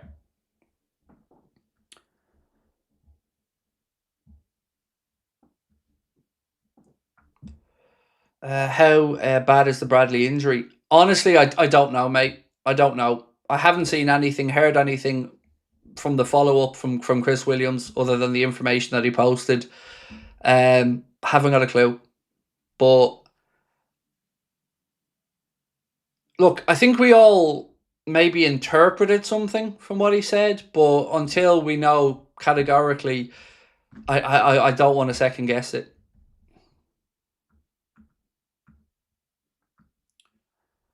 What do you think about selling Frimpong and getting the Amonde? Again, it's tough to know without knowing what Andoni Iraola thinks about Jeremy Frimpong. I would also say that if you're selling Frimpong, which again I don't think we should do, but if you are, is it really the best time to sell him off the back of a season where he's had more injuries than he's ever had before? I don't know if you're going to maximise your price there. But without knowing what Iraola thinks of him or how he thinks he can utilise him, difficult one to answer. Look, in the inbox for Andoni Iraola, there's a few things. Get wingers in, get Isak firing, get Wirtz to the player that we expected and hoped he's going to be, get Soboslai's contract sorted out, make him happy and give him the vice captaincy, and then we move on from there. But they're, the big things for me. Midfielder, two wingers, centre back, right back. That's a minimum for me this summer.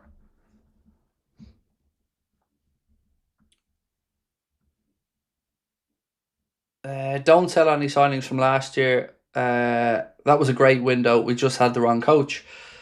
Again, the only thing I'd say about Frimpong is I've never understood the logic behind the signing because I don't know where he fits in. It's nothing to do with not thinking that Frimpong is a good footballer. I don't see what we get, what we benefit from, because I don't think he's good enough at right wing. If he wants to be played at right back, and if Iraola is willing to play him at right back, fine. I'd rather see him tried at right back than at right wing at this point. But it was, and I was honest about it last summer, it was the one I never could quite put my finger on to understand the logic behind it.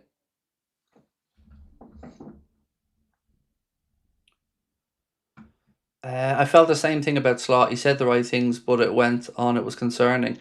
I didn't feel the same. I didn't feel the same because I've also seen enough stuff from Iraola previously with the way he carries himself, and even celebrating goals and stuff. He's a bit more emotive and emotionally led on the sidelines than Arna was.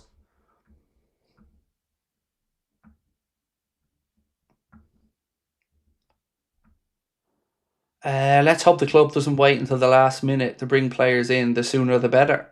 Of course, agree. You want the manager to have as much time on the training pitch with these guys as possible.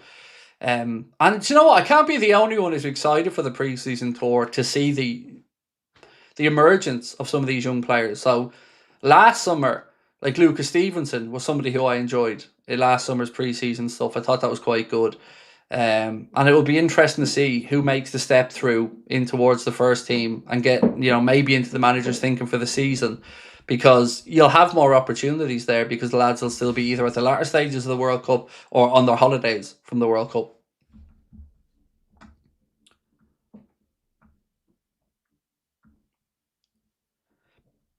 Under a serious coach like Iraola, we'll see the best of Frimpong. Almost like everyone looked crap. Again, though, Stephen, what's his position, mate? That's what we're trying to figure out, because I agree with you, Stephen, that he's a good footballer. Please don't ever think I don't think Frimpong's a good player. I just don't know where he fits in for us. Yeah, and if there is a way he fits in, absolutely sound. No issues with that whatsoever, but I've never really understood it. Let's say we appointed Alonso and he came in instead of Iraola. Then it would have made sense to me straight away. You know exactly what Alonso would want to do with him.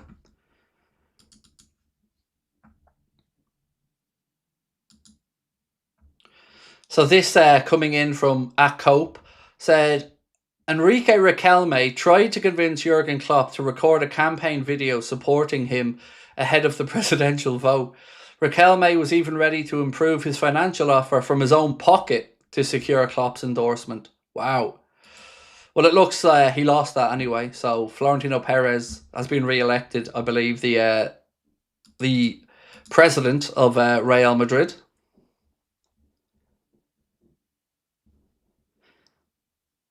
Tom said, "Hope you're well, Craig. Exciting times to be a fan. It is. It's exciting again. It definitely is, Tom. And thank you again, man, for your support." Florin Grind said, "Get Darwin for free. Rio gets more time to grow. Ekatike gets back. Salary replacement accommodates. Also enables you to put more money into other areas of the pitch and sell him after 2 years." So, firstly, there's no way if he did come back in, he'd be getting a contract longer than 2 years, in my opinion. Secondly, I think it gives the wrong message to the younger players who are on the fringes of the squad. Thirdly, he's shit. Fourthly, he's still shit. And fifth, he's failed in Saudi Arabia and hasn't played at a high enough level for long enough. Just none of it makes sense, except from people being led by their emotions because they liked Darwin as a guy. It's just illogical on every sporting front for me. But like I've said before, nobody's going to change my opinion on it, and I'm not here to change your opinion on it. It's just something I think we're going to have to agree to disagree on. Iriola, Wirtz and Isak will come good, just like a puzzle. Next season is ours. Come on, Reds, said Itachi. I don't even know what to expect next season, mate. You know, really don't know what the expectation level should be yet. I think I'm comfortable with what I said the other day about, making sure we're still in the Champions League spots and ready for the second half of the season when the knockout stages of the European competition comes in, the FA Cup comes in. I'd like to see us peaking and getting better at the right times there.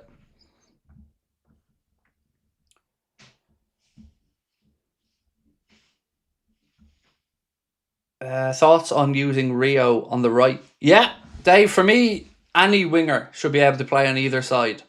I know the modern trend in football is to have inverted wingers, but nothing wrong sometimes about going around the outside either. And I'd have no issue if Rio needed to move onto the right side for a few games if somebody else was there on the left. And something I'd love to see as well is naturally shifting positions out there. Like, I loved when we had Mane, Salah, where sometimes you'd see them swap positions under Jurgen Klopp, particularly in the early days. I love when I was watching PSG and you see Kvaratskhelia and Doué at times swapping positions as well. So yeah, no issue with that for me, my man. Craig Adams said, "I like Scott over Wharton, but lose the Alice band." I don't know what to. I really don't know what to expect in midfield. If you had asked me 2 months ago, I'd have been pretty much convinced we were going to sign Wharton. But now I'm unsure. And Ekatike, like in the Adam Scott post, or Alex Scott, excuse me. He's not a golfer, Craig. That confused me, and I don't know if I'm reading too much into that or not. But it was a weird one. Frimpong has the pace, but he ain't a winger, and he's weak physically to be a good right back. Give Ramsey a chance like Klopp did. I think the problem with Ramsey has been his fitness, Joshua. If he can stay fit, again, he'll have pre-season. He'll have pre-season to convince Iriola. And that's the good news for any of the younger players or any of the fringe players is new coach usually means a fresh start for everybody and, an opportunity to impress. And I'm sure Calvin will get that as well. Craig, why are we not going for Marmouche? Atletico Madrid are after him for 55 million. That's a smart deal. Because Manchester City won't sell to us, Jason. And I'm not trying to be sensationalist with that, mate. You can ask whoever your favourite journalist is about that.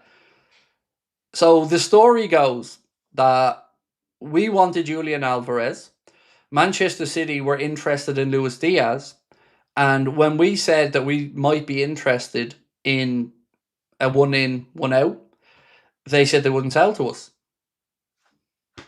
That's so from my understanding, they just flat out won't sell a player to Liverpool. So from that regard, that kind of puts the kibosh on that one. But I said at the time, I would have loved Omar Marmouche to come into Liverpool. I think he would have. I actually thought it would have been a better move from the Manchester City because, I didn't see where he was going to get the same amount of perhaps opportunities he would have got at Liverpool. But you know, they signed him. I think they gave him 300 grand a week or something at the time. Atletico Madrid is an interesting one, though. I have to say that I could see that.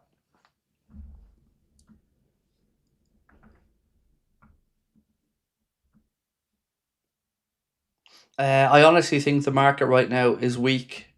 It is. It's a weird market, yeah. Like if you're looking around, there seems to be a real um, lack of available wingers because it seems every club want wingers. You know, a lot of the top clubs out there now looking for wide players, and we're probably in need more than most, to be honest. So for us, I think it's absolutely vital that we get this right in the wide player positions, and I think we need at least two. Um, yeah, for me, we need two, and I keep going back and forth on whether I think Gakpo goes or not. Ultimately, if Liverpool get the offer and Gakpo says he'd like to go, they probably wouldn't stand in his way. But will they get an offer high enough to tempt?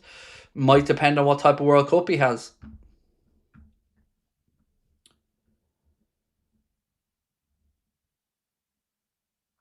Pardon me, I can't reply to the message directly for some reason. I saw a message that we're vetoing a move to sell Chiesa. What about his interview with Gazzetta dello Sport? So from my understanding, and again, you know, please don't take this as 100% fact. I think he's gone this summer. Um, I think he wants to play more.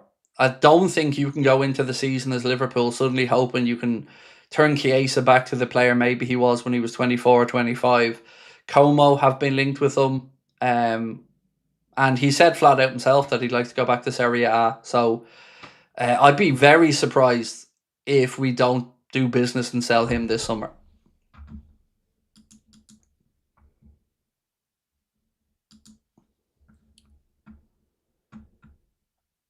Why not try Tonali, defensive midfielder? I'd love him, Michael. I'd love Sandro Tonali, but you know, if Newcastle seeing the email come in from us again, you know, they're not going to be happy to be doing business with us, are they? After what happened last summer, but yeah, Sandro Tonali is a great player, and I'd be more than happy for Liverpool to sign him.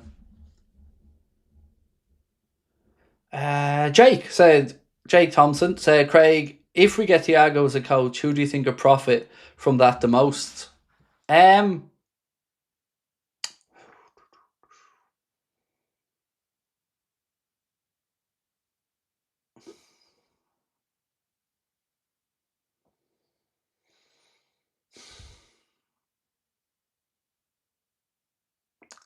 Gravenberch. Gravenberch. Um, you know, it would be easy for me to say Szoboszlai or somebody like that, but when I think about the the finer points of why Thiago was so good and the press resistance that he had and the ability to just move the ball quickly, I just think, and the manipulation of his body, I think he could do a lot of good with Ryan Gravenberch. So yeah, my initial thought would be him.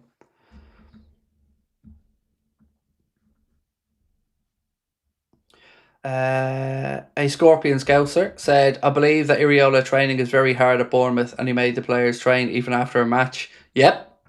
And I'm all for getting back to that, my man. I'm all for getting back to Liverpool players being fit as a butcher's dog. And yeah, I didn't like seeing those stats this season that we were being outrun. Time to bring back the inhalers for everyone. Inhalers all around. Sorry, Craig. Just wondering, is the Darwin return actually reliable or is it nonsense? I don't believe there's any credibility to it from the Liverpool side at this point. I think it's been pushed very much by his agency trying to get a move for him and put out there that he'd be open to a return to Liverpool. But from the people I've reached out to today about it, nobody can put any meat on the bones of that.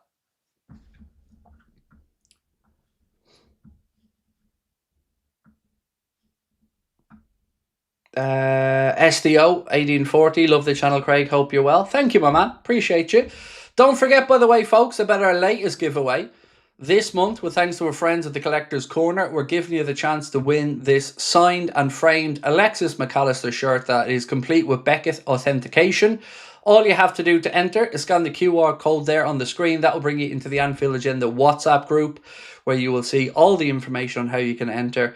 We're going to be running that right throughout the month of June, and we'll be doing one giveaway every single month in 2026, as we have done since the start of the year, with thanks to our friends at the Collector's Corner, and you can get yourself 20% off anything there store-wide with our code Anfield Agenda 1.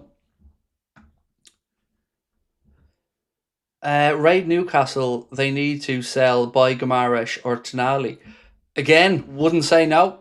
Wouldn't say no, and I'd love Tino Livramento as well. I think he's an incredibly good fullback, but I think Manchester City will probably push hard for him.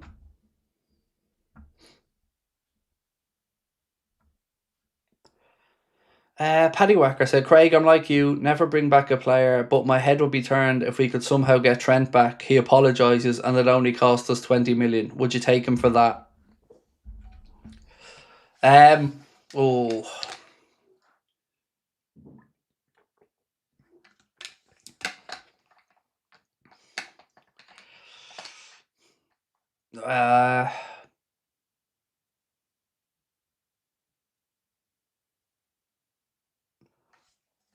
I wouldn't flatly refuse it, but I think I'm quite petty. I got to admit that. Like, I am quite a petty man on certain things. And that really felt like an engineered, devious kind of move. So my instinct would be to say no. But I don't know if that's just me being an asshole. You know, at 20 million quid, like you've said, if he gave a proper apology, I don't know. I don't know, because the shithouse in me and the petty person just wants to keep saying no. So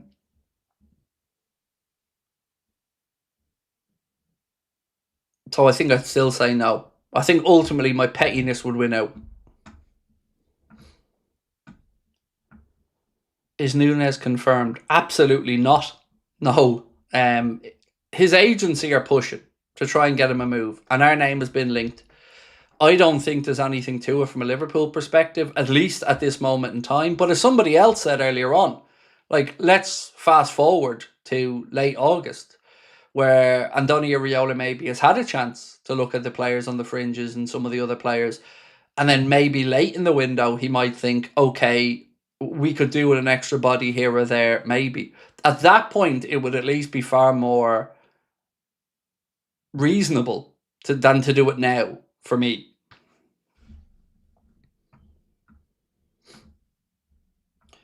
Nunes with finishing is the best striker ever. No, his name's Ian Rush. This is like, that's you can put whatever you want on there. The answer is still Ian Rush. Yeah, and then Robbie Fowler, Michael. I'd put all of them ahead of Darwin if he had finishing. But Ian Rush is the answer to the question of the best striker.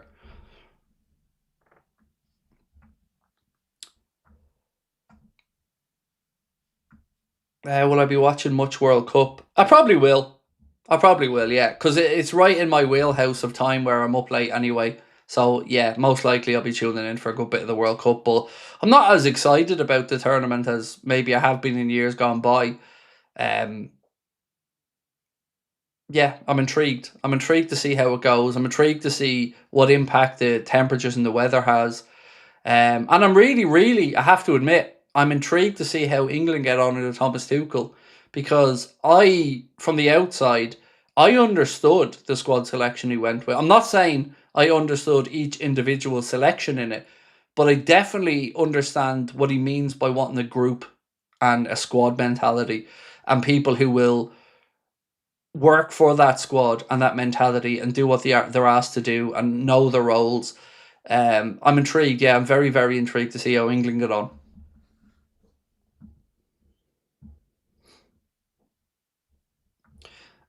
Craig, a question not to provoke you, but to think on. Say we won the league next season, would there still be a doubt a Slot won the league then failed? I don't know what you mean. Nothing will ever change my mind on the slot situation, if that's what you're asking. Andoni Iraola could win the league his first 3 years in a row, and I'd still not change my mind one iota on the right thing to do being to sack Arne Slot. Because it was a whole culmination of things with him. And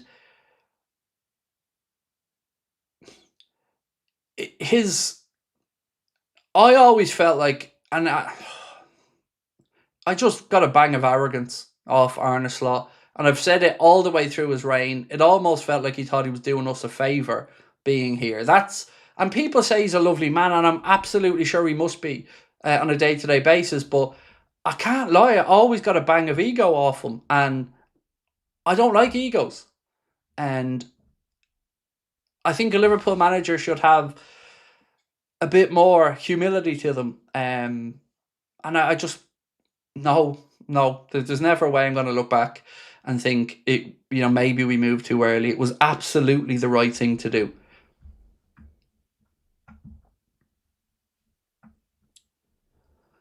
Who would you sign as a right back? I mean, I'd love Livramento, like I've said. Outside of that, Neco Williams, sorry, because he can play on either side as well, which I like, the ability for him to cover. He can play left back as he does for Forest at times. He can play right back.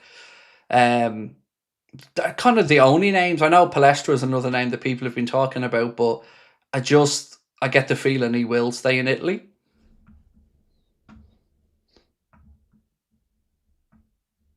Gao Gambara said, never take Trent back. The fans wouldn't stand for it. Once a snake, always a stake. Not saying he's a bad player, though. And look, I absolutely appreciate and understand that sentimentality. And as I said, I am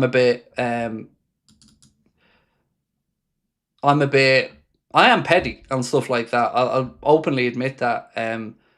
Yeah, I am absolutely somebody who, if you fuck them over, will be sitting waiting for a chance to repay that favour.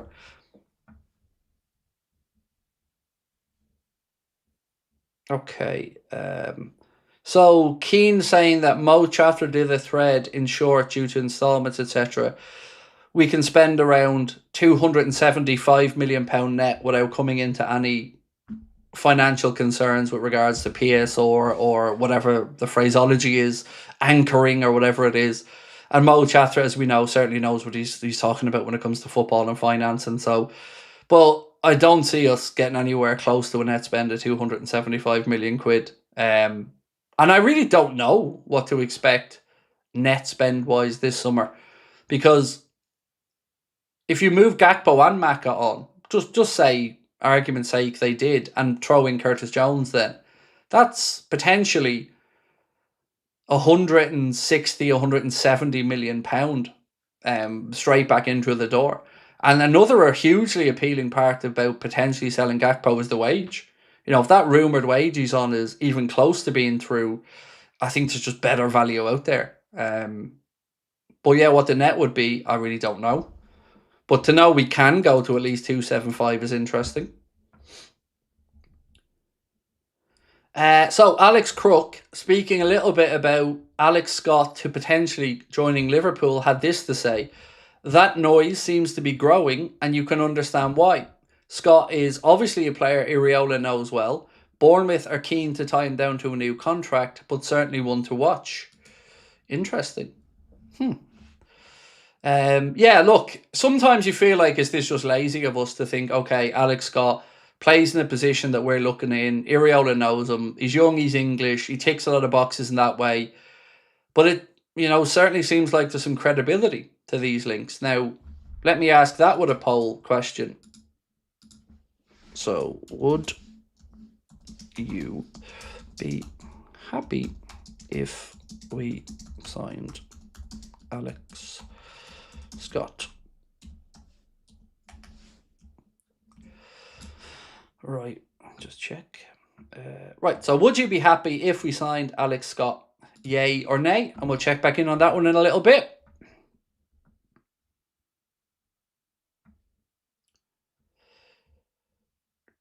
Paolo said, if we could get Darwin back cheap, I wouldn't be against it. Nightmare for defenders as long as we pay him backup striker mainly off the left. Again, my point there, Paolo, is what about the younger players and the fringe players who are then going to be seeing a player who's already failed at the club come back in to become a barrier between them and getting more opportunities? I think you're getting into a position then where you're finding it more and more difficult to convince the talented young players to come into our setup if you're putting those pathways through and you're blocking them.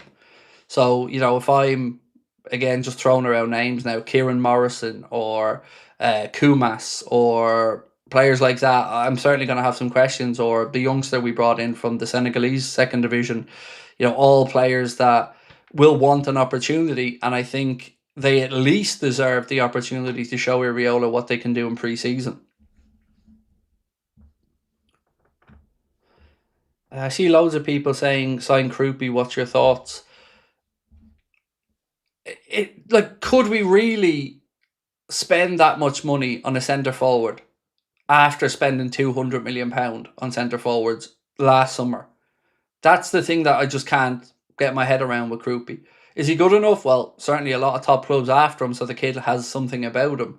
But is our need there to invest that much money that we'd have then three? I just can't. I can't see it personally. I think PSG, Arsenal are names worth keeping an eye on for him.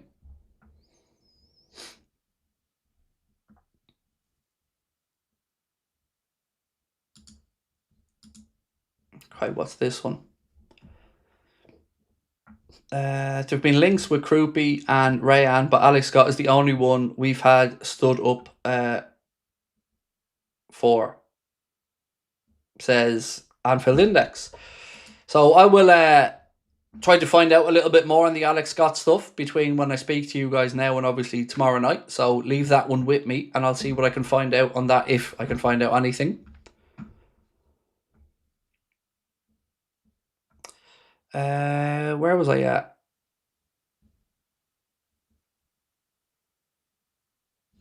Sorry, I'm just making sure.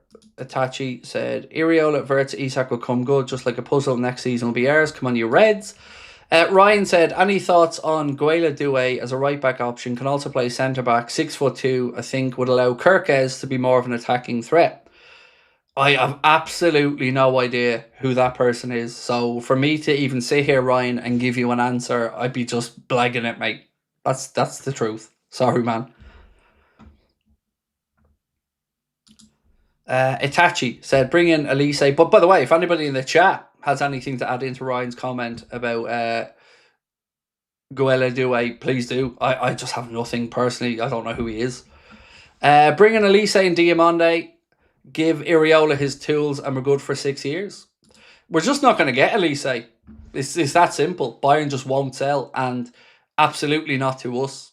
So yeah, I just think we're just going to have to forget about that one. If anybody is to try and get Elise, I think their best chance is next summer, whether it's Real Madrid, Liverpool, or whoever. Jaden said, Doué's older brother or the Hungarian for right back. So the Hungarian is Salai, if I remember correctly, the Galatasaray right back who was 27 or 28, if I'm remembering the right guy. But yeah, apart from that, like I said, don't know anything about Doué. Absolutely nothing. What's this one? 1 second. Okay, so even going all the way back to 2023, there are links with Liverpool and Alex Scott that they were keeping an eye on him when he was at Bristol City. So yeah, Alex Scott, like I said, wouldn't be somebody who is so outlandish because there is a track record of Liverpool keeping tabs. And of course, the homegrown quota is something we do need to keep an eye on. Can you imagine prime Luis Suarez under Iriola? Oh, be incredible. Be incredible. Look, the one for me, and it's not possible and it's never going to happen, but the one for me was always Julian Alvarez. I just think he is tailor-made for exactly the way we want to play. But unfortunately, there's just no chance of it happening.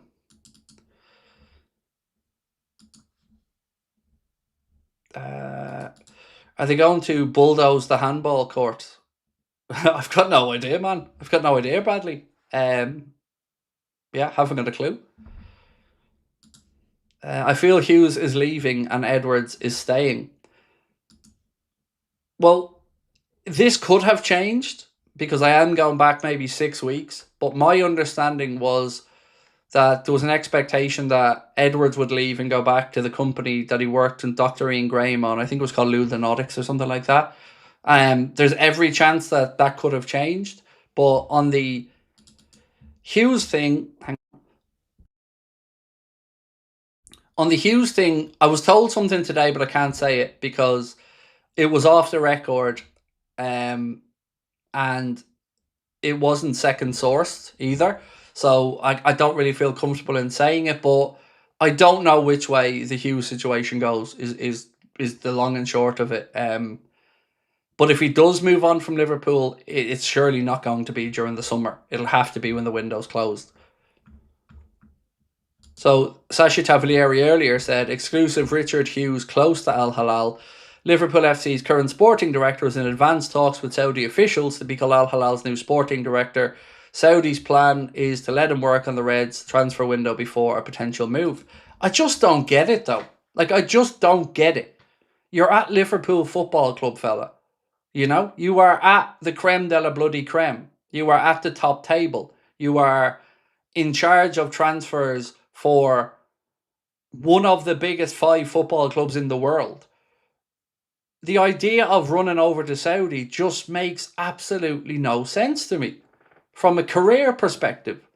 And maybe you're going to have truckloads of cash reversed up to your gaff or whatever, but you know, you're not going to be short of a few bob, you know, working at Liverpool Football Club at this level either. So I'll never understand it. You know, if I'm Richard Hughes, I would be thinking, I'm here now, I've arrived. All the work I've done to this point has got me to where I am, and I'm going to have an era at this club that's going to redefine Liverpool's greatness. And I don't understand, I just can't get my head around it. The idea of it, why you would not want to stay.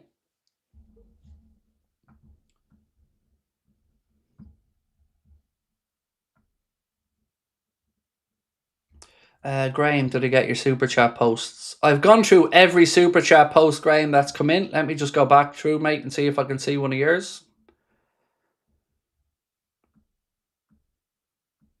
Bear with me, Graham.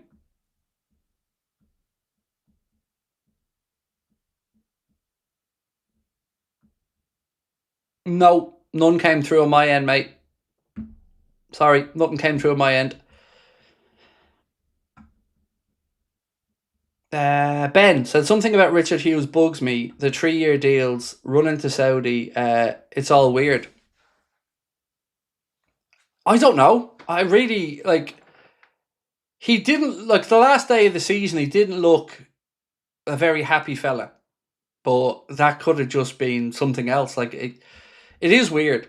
It is weird. And I don't understand the idea of running off to Saudi when you're at Liverpool Football Club as a sporting director. It doesn't make any sense to me unless it is purely financially driven. Give Maka another chance under Areola before cashing out. I'm going to say no. And the reason I would is because if you give Maka, like, let's say we said, right, we're going to roll with Maka again. I think then you're into a new contract.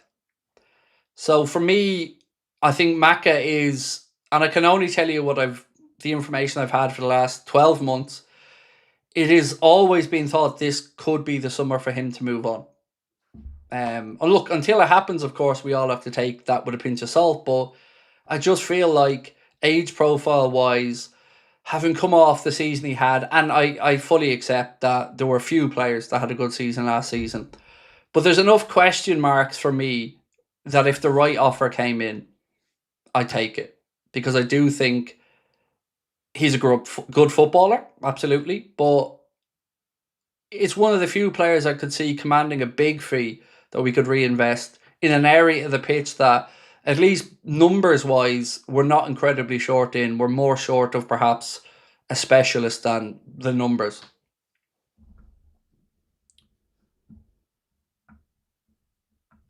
Craig, should Hughes go, or rather when, do you think Julian Ward goes back into that position? I mean, well, we've seen previously that Liverpool are happy to promote from within, and Ward did that at one point. So, I would be guessing. I'd have to guess at it, but it wouldn't be out of the realms of possibility.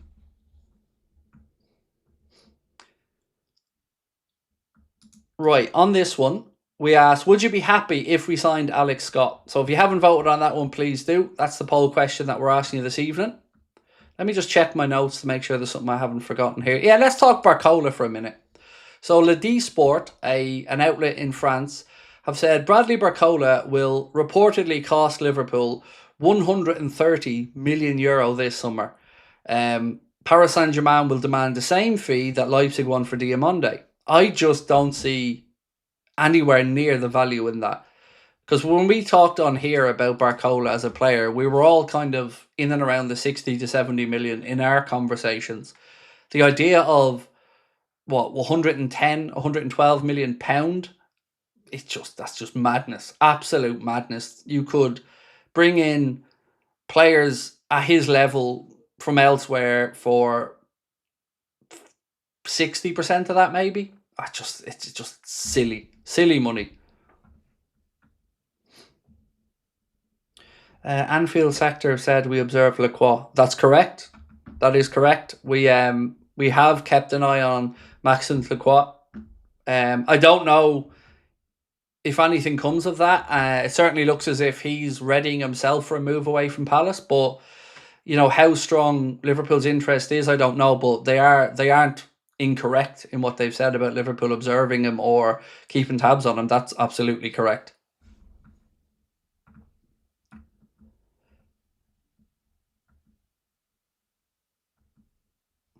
That's because PSG are missing out on Diamonde and recouping as much as they will spend on Diamonde. I just don't think. I'd be really upset if Liverpool spent that much money on Barcola. I just would think it's just stupid. Because we went big on two players last summer. We need to focus on making sure that those two guys become the players that we hope they'd become, and making sure that everybody in and around them is ready to help them. I just don't think throwing another 100 million euro plus player into the mix, I just don't see the sense of it.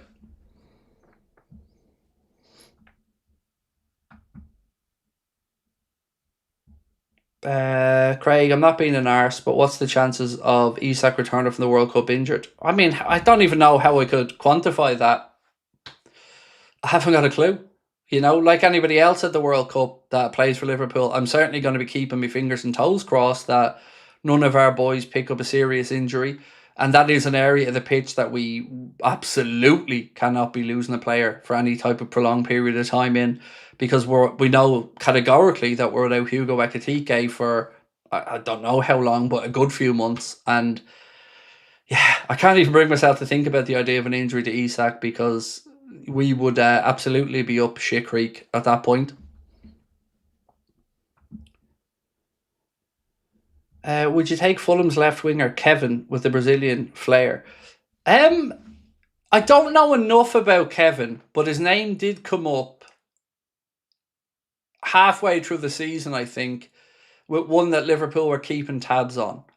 Outside of that, I don't really have anything that I can add to it. And I don't know if Liverpool think he's had enough minutes in the Premier League to convince them, but it's an interesting left field shout, though. I'll give you that one.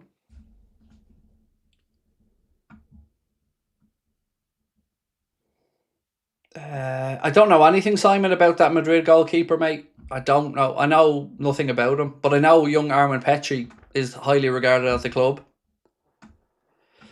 Do you see a world where Fede starts next season in a Liverpool shirt? How about I change it to, do I see a world where the transfer window shuts and he's still a Liverpool player? I mean, it's football, so you can never say anything categorically. But if I was to give you numbers on it, I'd be 80% he goes, 20% he stays. I'd be 100% he should go. But yeah, it's tough to say anything, because on this stream tonight, we've talked about potentially selling Cody Gakpo. We've talked about potentially selling Chiesa. And, my adult brain says, Craig, you're ripping apart an area of the pitch that we're already struggling for enough bodies in. But then the logical part of my brain goes, but he hasn't been good enough. So Chiesa is the one that I think should be the first one out through the door with regards to attacking players this summer. Certainly long before Cody Gakpo should even be considered. I think Chiesa would be one that we should be looking to get a fee for.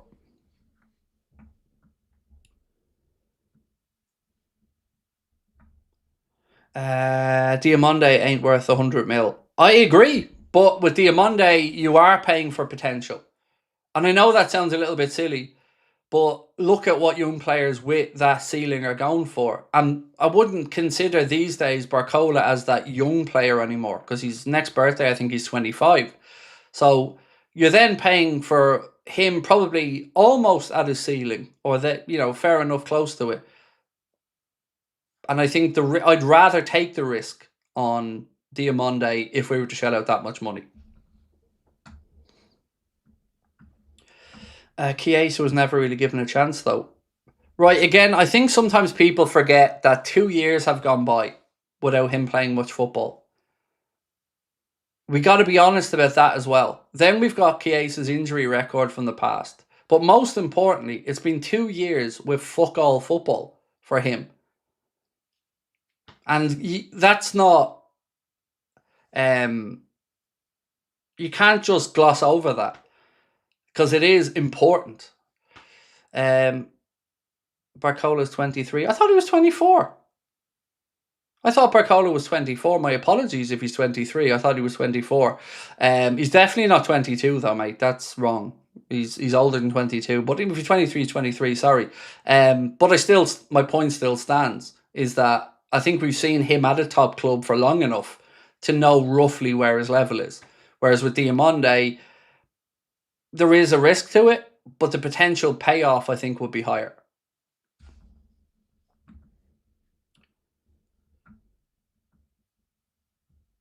Paddy said it feels more ridiculous now that we didn't sign Gay last summer. Now that Canade is gone, teams are now going to overcharge us if we decide to go for an established centre-back. There is an option though, and that's to trigger the release clause for Schlotterbeck. So you can trigger that release clause. What is it, 50 to 60 million euro, something like that, and then that kind of takes away the ability for us to be fleeced.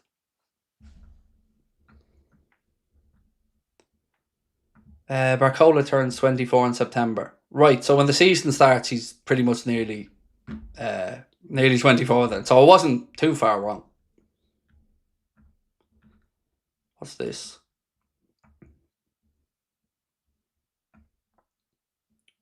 Yeah, we've already gone through that. Sorry, I'm just flicking through a few things. What's this one? I don't know who this is from, but Anfield Sector said there's a growing expectation Yan Diamonde ends up at Liverpool. However, nothing is set yet, so the race remains open. Liverpool in a hurry. Well, they are in a hurry, and I would feel like at this point, I don't know what happens with Leipzig, and that is the kind of wild card in this. But I do think if I was to say who's ahead in the race between us and Paris Saint-Germain for Diamonde, I, at this moment, would say we're further along and are pushing harder. That's kind of where my head would be at. But I can also see a credible argument for Leipzig talking him into one more year. And if I was representing him, I wouldn't be solely against it. But you also have to say that Liverpool have a need and an opportunity to give him the platform now. Because Salah's gone. We've a glaring deficiency on that side. His two-footedness and his ability to play off either side is a huge plus as well. So I think we should, and it's right we're pushing hard. But what happens? I'm hopeful. I'm hopeful that he comes to Liverpool.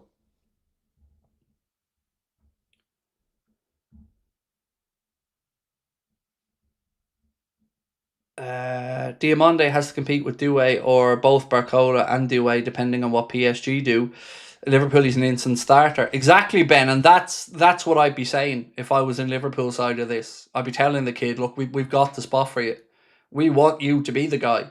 We think so highly of you that we're willing to give you Mohamed Salah's position that he played and excelled at Liverpool, because we believe right out now on World Football, you're the guy we want to come in and take that mantle. And that's a big compliment for the young man to hear. That a club one the size of Liverpool thinks that highly of him, that not only is a club as big as Liverpool wanting them, they're wanting him to come in to be the guy who takes over from the guy who was the king at Liverpool for the last 7 or 8, 9 years. And I think that is a big plus on our side. Jason Curry said, Bowen for 50 million. I want him and Diamande. I think Bowen will be a Jota type player. Look, you don't have to convince me, Jason. I absolutely love Jared Bowen, and I would have him at Liverpool tomorrow morning, particularly if we wanted to go for Diamande, because like I've said before, it gives us the experience that we would then be lacking perhaps on the right hand side. So I would say if we ended the summer with I'm going to even say if we ended the summer with Gakpo and Rio, Diamande and Bowen, I'm absolutely delighted. Now, if we ended the summer with Rio and another left winger and Diamande and Bowen, I'm equally as excited. But yeah, they're the two for me, because Bowen you could see play anywhere across the front three. I think he's ready and deserves Champions League opportunities. The fact West Ham have gone down, I think it's as close to a gimme as you can get in the Premier League for somebody who would work in the way we want to play, and I think would be a fan favourite as well. How about Dusan Vlahovic and Robert Lewandowski instead of Darwin? Mate, I'd be all over the idea of Lewandowski for a year. I said this multiple times on screen. I wouldn't rule out Vlahovic either, but at least with Robert Lewandowski, you could give him a 1+1 contract or just a straight 1 year contract, because from his position then he'd have gone to play in the Bundesliga, La Liga, and of course then into the Premier League. So he would have ticked a lot of things off his CV, and then he can still go and play in MLS or wherever he wants to after that. And I'd be far more comfortable about that than Darwin back, because everyone knows the score then. It's a short-term thing. And we we're not blocking the pathway ultimately for anybody at the club. How about Rayan from Bournemouth to right wing? Rayan's a name worth keeping an eye on. Yeah, definitely worth. I'm not saying again yay or nay, but it's a credible name and one that is mentioned as being in the mix.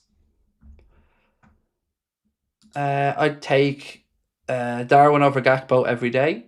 I wouldn't. I'd take Gakpo over Darwin every day.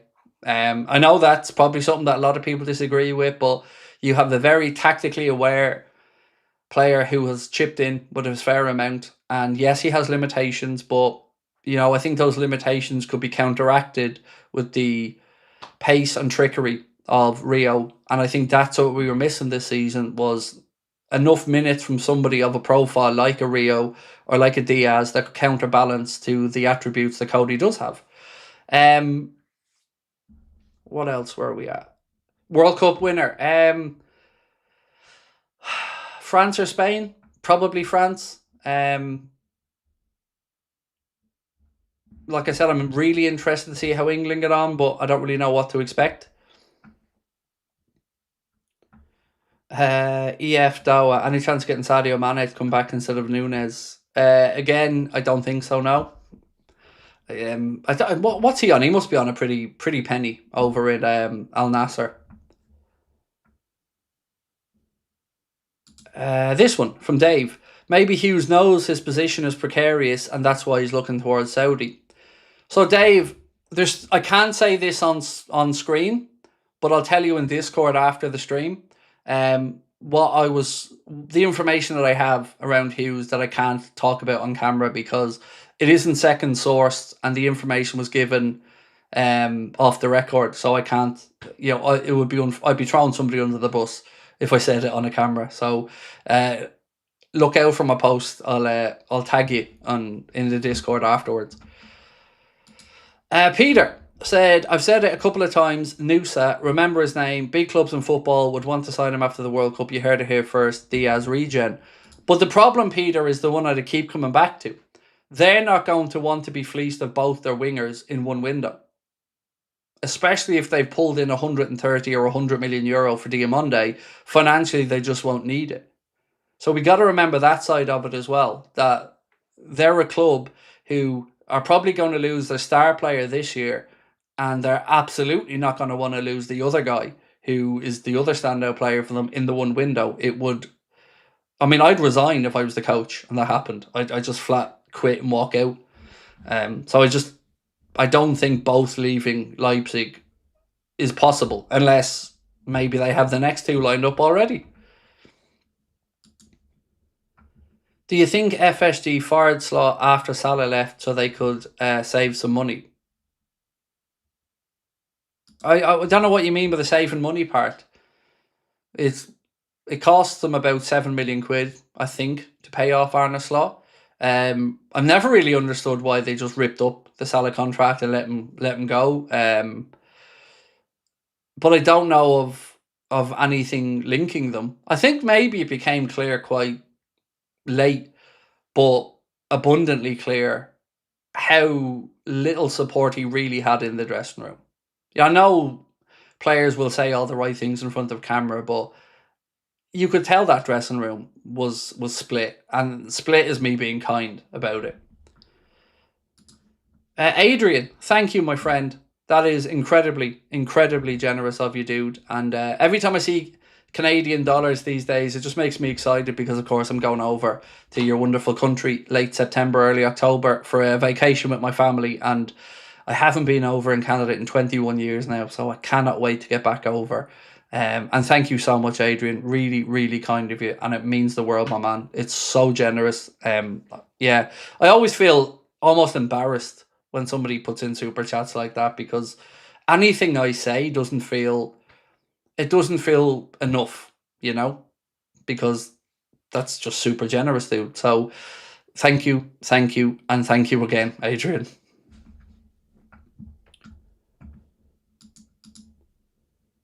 Right, we'll leave this one run a little bit longer. We still have a poll open on Alex Scott. We're just asking, would you be happy if we signed Alex Scott? I just want to see if there's something else I forgot here. 1 second. I want to fly through my list. We've done that. We've talked about that. We've gone through that. We've done this. Okay, yeah. I don't think I've talked about this tonight. So Paul Joyce posted earlier on, and Paul said, Piero Asilio, Inter Milan sporting director, speaking about Curtis Jones, said, Curtis Jones, we are paying attention to him. We didn't hide. We understand what the developments will be. And it seems as if there's a 10 million quid differential between what Inter are willing to pay and what Liverpool want. But I've seen nothing to suggest that Curtis has changed his mind yet about the possibility of leaving. So, yeah, I don't know. What do you guys think on Jones? Do you think he leaves this summer? Because, again, Liverpool will have to make a decision one way or the other, because you can't allow Curtis Jones in his prime to walk out the door for nothing. As a homegrown local lad, you know, you either have to renew this summer or sell. So, for me, it certainly looks like he still wants out of the club, but until we know for certain, you have to say anything's possible. Would you sell Curtis personally, or would you try to keep him? If we sold Maka, I'd probably try to keep him, because I think Curtis Jones is a very good squad player. But I don't think if I was coach, I could give him the guarantee that he's going to ever be one of my first 11 on the team sheet. But opportunities will always present themselves, and he would always get game time. And that's, I guess, probably where the truth comes out in this, is that Curtis Jones feels like he's good enough to be playing every week at a top club. And it's hard to knock somebody for that, because they're backing themselves. And you don't get to the level that he's got to without having that belief. And I can see a world where he wants to go over to Italy and do what McTominay did, to show that he was a player underappreciated in the Premier League that could go over to Serie A and show what he can do over there and, kind of prove some people wrong. I think the fact that he has that Scouts connection is what makes it a little bit more pulling on the heartstrings. Hey, Anfield Agenda. Sadly, I have an infection. Well, I hope it goes away soon, and I hope you feel better, my friend. I've been on the back of a horrible throat infection myself for the last 10 days or so, and I hope that you're well quickly and back to your best. Emmanuel said, honestly, I think Jones could be great with a positive mindset change. It is in him. Who can bring it out of him? If not, I think he's good enough to be a Red. Again, yeah, if I woke up tomorrow and heard the club have extended Curtis Jones, I'd be absolutely sound about that. The thing I always say about Curtis Jones that impresses me the most about him is he doesn't hide on a football pitch. And sometimes, yes, he takes too long out of it. Sometimes he maybe makes the wrong decision. But he always wants the ball, always shows for it. And that means a lot to me. That you see a player out there showing courage on the football pitch. So that is a positive attribute in my eyes.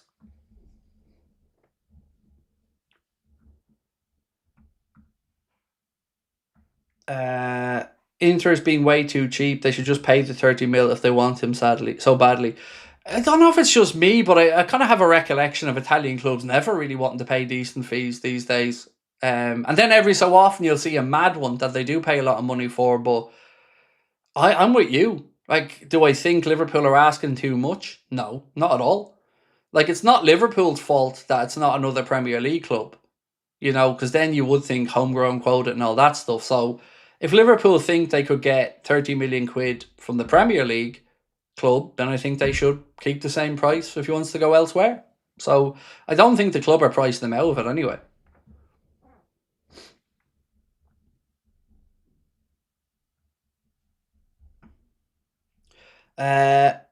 Axel Media said that night at Goodison would have forced me to give Curtis a 10-year deal if I was owner. I think with my heart. And there's nothing wrong with that. There's nothing wrong with having somebody that loves that badge and fight for that badge. That's definitely a positive attribute.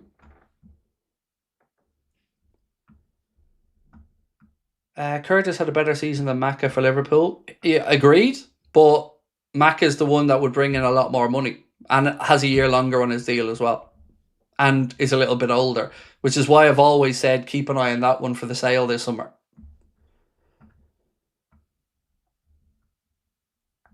We'll get Nusa over Diamande. Should be much cheaper. Only problem is he also plays for Leipzig. Look, I like Antonio Nusa. Plays left and right, but Diamande is the one that the club are making the big play for. So, let's wait and see how that one pans out. And again, let's wait and see what the price will be in the end, if we're lucky enough to get him. For Jones' performance last season, he's well worth 40, 45. Liverpool value at 30 is generous. I think, again, mate, it's 1 year to go on his contract, which makes it a bit tricky. Because if you're Inter Milan, you could kind of shithouse it and say you're going to play the long game and get Curtis Jones to sign a pre-contract in January to move the following summer for nothing. So I guess it's trying to strike that balance. And also, we have to probably add into the equation that Curtis Jones was at Liverpool since he was a kid and came all the way through. So they aren't going to want to seem as if they're being overly shitty about it, if you get me as well. What would you do with Elliott this summer? Keep him or sell? I would certainly give him the pre-season to see what Areola thinks. Now, I'm a little bit biased on this because I like Harvey Elliott, and I'd love Harvey Elliott to be back at Liverpool. I don't think he's ever going to be, again, somebody who'd be in my initial starting 11, but I think over the course of a season, he would be a more than... Put it this way, I'd rather keep Elliott than Chiesa. I think maybe I can put it that way. And I think Areola, I could see a world where he looks at Elliott and thinks maybe he could be my Justin Kluivert. Maybe I could get him to become, that type of player.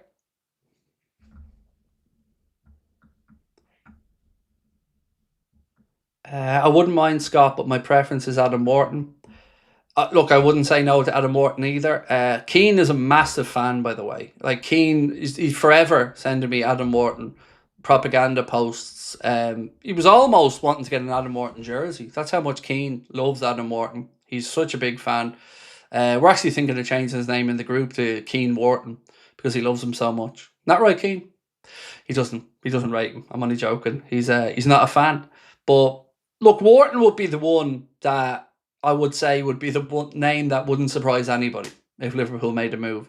And I think David Lynch was spot on when he said the deal's there if Liverpool want to do it. But that 100 million price tag that's been getting thrown around, that can fuck right off. Like, that's crazy money. 60, 65 is the max I think you should pay for Wharton. Keane said, settle for a tattoo instead of a jersey. It's sensible, Keane, because it's there for life, mate. You know, your Wharton love is there for life.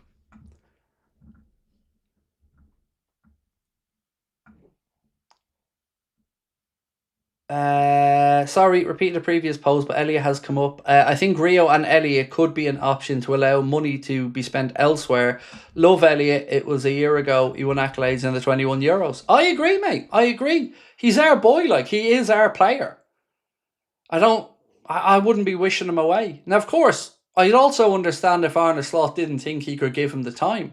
And at that point, maybe, yes. But that deal with Villa didn't work out. Slot didn't work out. We've a new coach, a coach that, if I'm Elliot, I'd be excited if he was willing to give me a chance. And he is our player. So we wouldn't need to be going out there and trying to fill out certain things. And I agree. I hope Elliot gets an opportunity because I'd like to see him given a proper go. Would you go for Elise or stick battling for Diamande? No, I'm not going to lie, mate. If you said to me there was any chance we signed Michael Elise, then I'm telling you Diamande who? Because Elise is the here and now. He is the one that if you asked me 6 months ago when Mohamed Salah might be going, who would be my ideal replacement? Michael Elise would have been the name on my lips. So, yeah, I'm not going to be a liar. I take Elise over anybody, probably.